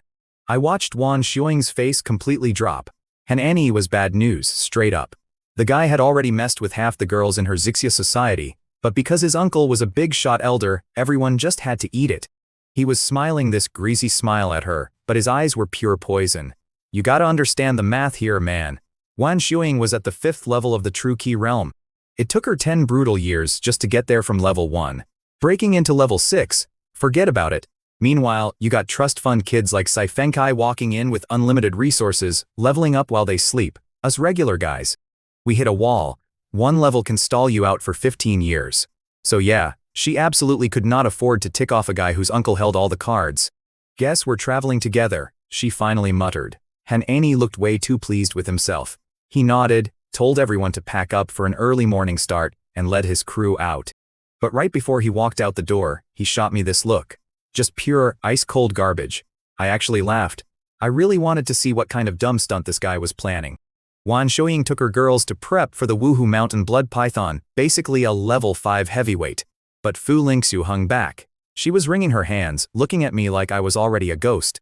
She whispered that maybe I should back out, since Han Annie obviously wanted my head on a platter. She felt totally guilty because the whole beef started over her. I just shook my head and told her to chill out. Those clowns were not going to take me down. I headed back to my room to get my gear together. I wasn't scared of these guys, but I'm not an idiot either. Going out to hunt a demon with a bunch of guys who hate my guts? Yeah, you double check your pockets. I pulled out my stash of talisman paper. Over the last 6 months, I had actually gotten insanely good at this stuff. I whipped up 3 strength amps, 2 flash escapes, and 3 golden shields. All 2nd rank, superior grade. Honestly, I could have made supreme grade if I wasn't completely dead broke. I hadn't done a single mission in half a year, just reading books and taking classes, so my bank account was a hard 0. I had to make do with the cheap ink. Bright and early the next day, I dragged my bags down to the front peak where the sex cloud boats parked. The place was absolutely packed with ships ready to roll out. So I roll up to the rendezvous, and the Zixia Society crew is already waiting by this little rental cloud boat. Let me tell you, just renting this rig costs 10 contribution points. For a regular outer sect guy, that's a whole month's worth key condensation pills straight down the drain. Deadass, the math hurts. They've got 5 people, Wan, Lingxiu, Jaimin, and 2 others. Lingxiu actually smiles and hits me with a senior brother Chu. You made it. But Simon? She instantly rolls her eyes and starts muttering about how I'm trash and only good at exams. Like seriously? I just tuned her out. That woman's got a chip on her shoulder the size of the Bronx. I played it cool and said my hellos, not about to start drama over nothing. 2 seconds later, Han Annie and Sai Fengkai swagger up with the Suanian Society squad. The Suanian crew is packing 5 heads to Han, Sai Huang, and 2 beefy dudes. Han gives this polite smile, says, "Since we're all here, let's ride," and steps on board. We pile in, Wan fires the engine, and we're cruising toward Zunlian City. It gets dead silent, awkward as hell. Wan tries breaking the ice, asking if we should strategize about this blood python. Sai Fengkai literally scoffs. Strategize?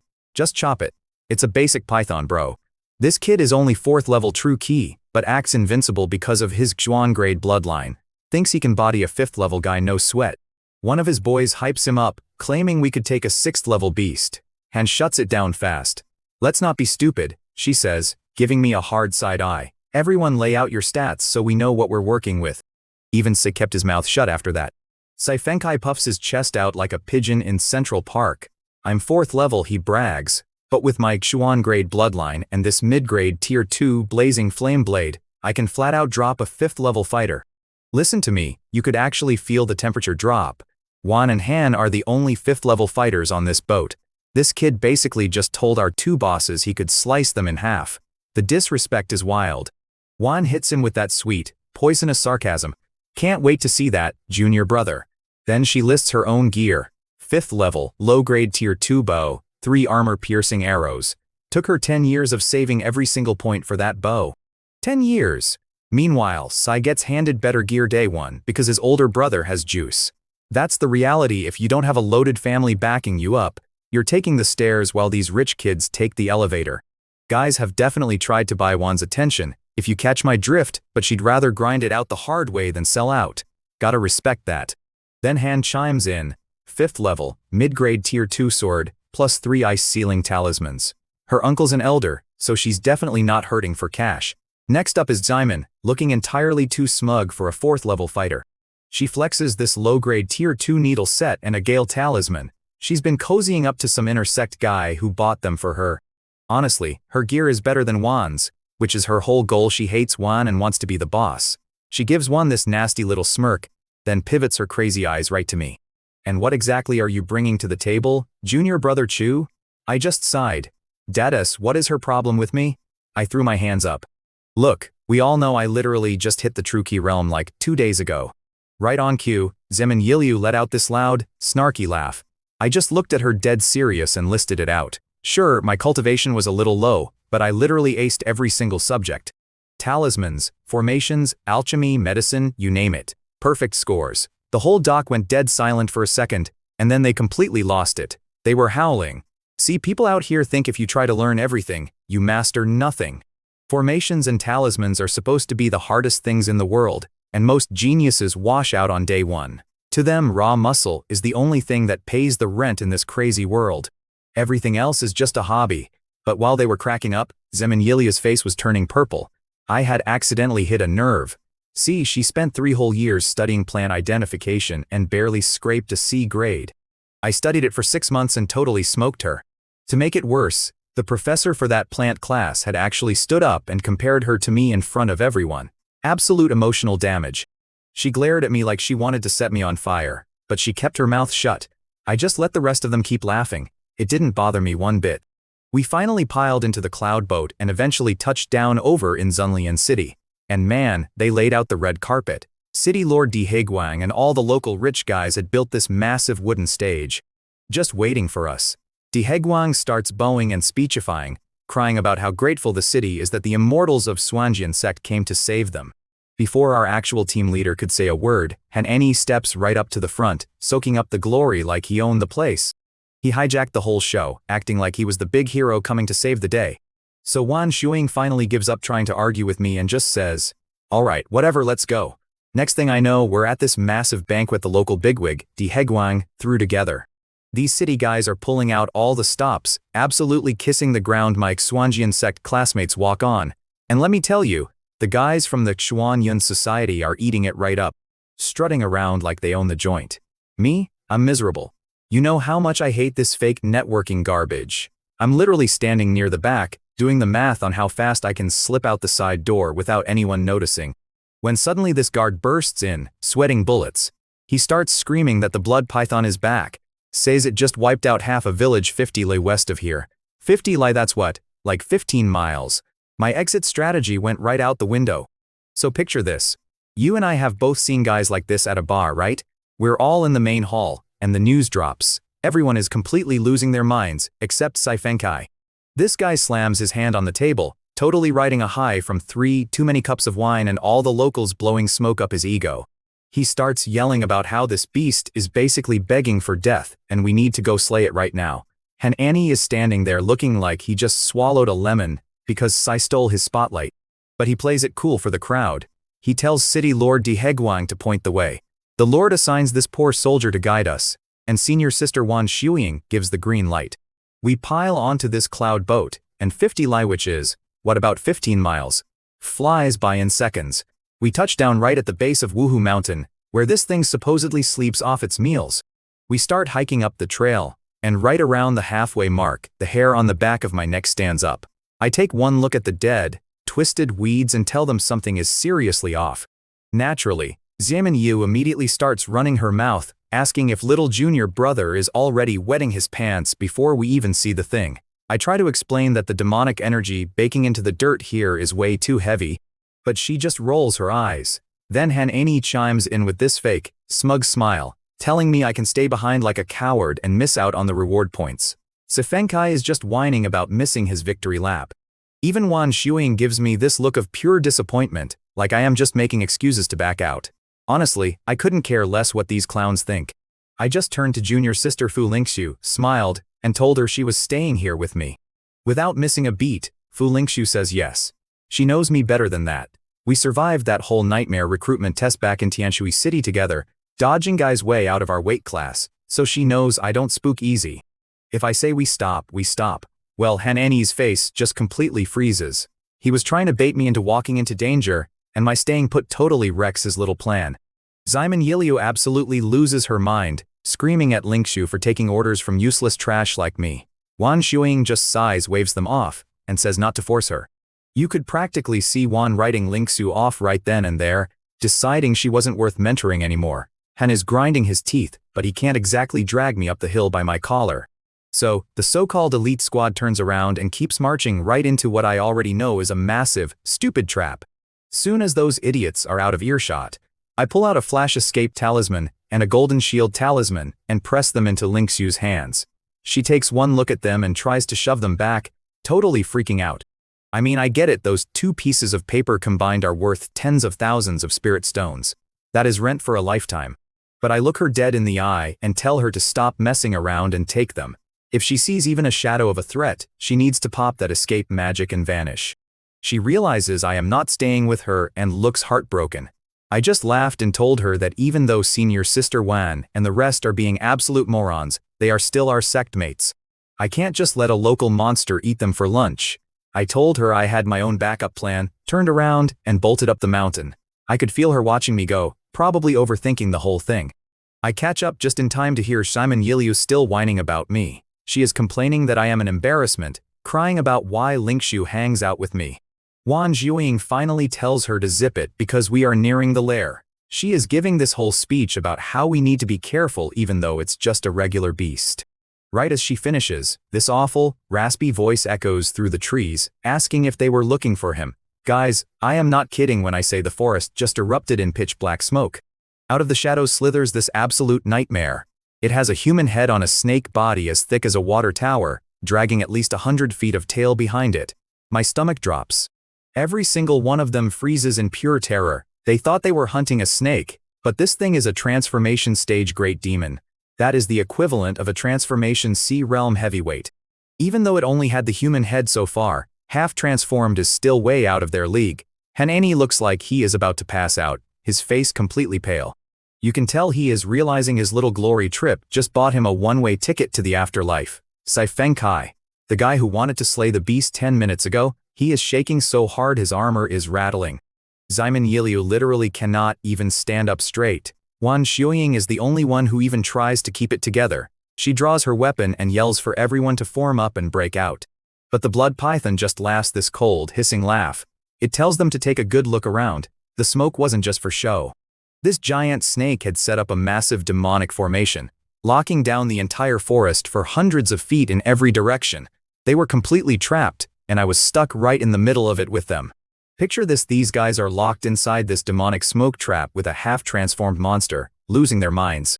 I'm watching this giant snake guy give a villain monologue about how he lured them in because regular humans don't taste as good as high-level martial artists. Like he's reviewing a steakhouse, right? Then boom. He shifts into this massive, terrifying serpent, kicks up this rotting garbage smell, and swallows one of the Xuan Yun guys whole. 1 second the kid is standing there, the next, he is a snack. The snake turns back into a dude, licking his lips like he just had the greatest meal of his life. The squad is frozen. Even Wan Shuing, who has been around for 10 years, is absolutely green. She has only ever seen glorified sparring matches, not literal snake food. So this one girl from the Zixia society literally just passes out on the spot. Lights out. The snake guy pops his monstrous head back out, and you can practically smell the fear on these kids. They're just waiting in line at the slaughterhouse, zero fight left in them. The psycho snake is actually enjoying it, taking his sweet time picking his next bite. That's when I finally decided to clock in. I snuck up behind him through the smoke and unleashed an absolute haymaker right at his spine. I'll give the overgrown worm some credit, he had some serious reflexes. He jerked sideways, so I only caught about half of his massive body. But the impact still sent him tumbling head over heels like a bowling pin. He scrambled back up, completely freaking out, and dove straight into the thickest part of the black smoke to hide. Yeah, buddy, you better run. So this giant snake is hiding in the smoke, squinting at me, and I can tell he is deeply offended. I mean, here I am, an 18-year-old kid at the lowest tier of the Truki realm. And I just tossed him across the yard. Personally, I was kicking myself. I'm doing the math in my head. If I had landed that strike dead center, I would have shaved off at least half his health bar right then and there. As for his big, scary smoke trap, please. After all the crazy high-level formations I've studied in the Chaos Supreme Tower, this demonic smoke ring looked like a kid's finger painting. I strolled right through the flaws. Meanwhile, Han Annie and Wan Shuiying are staring at me with their jaws on the floor. The guy they've been calling a useless coward just made the boss monster run for cover. Xaiman Yiliu just looks at me and stammers, "How did you get in here?"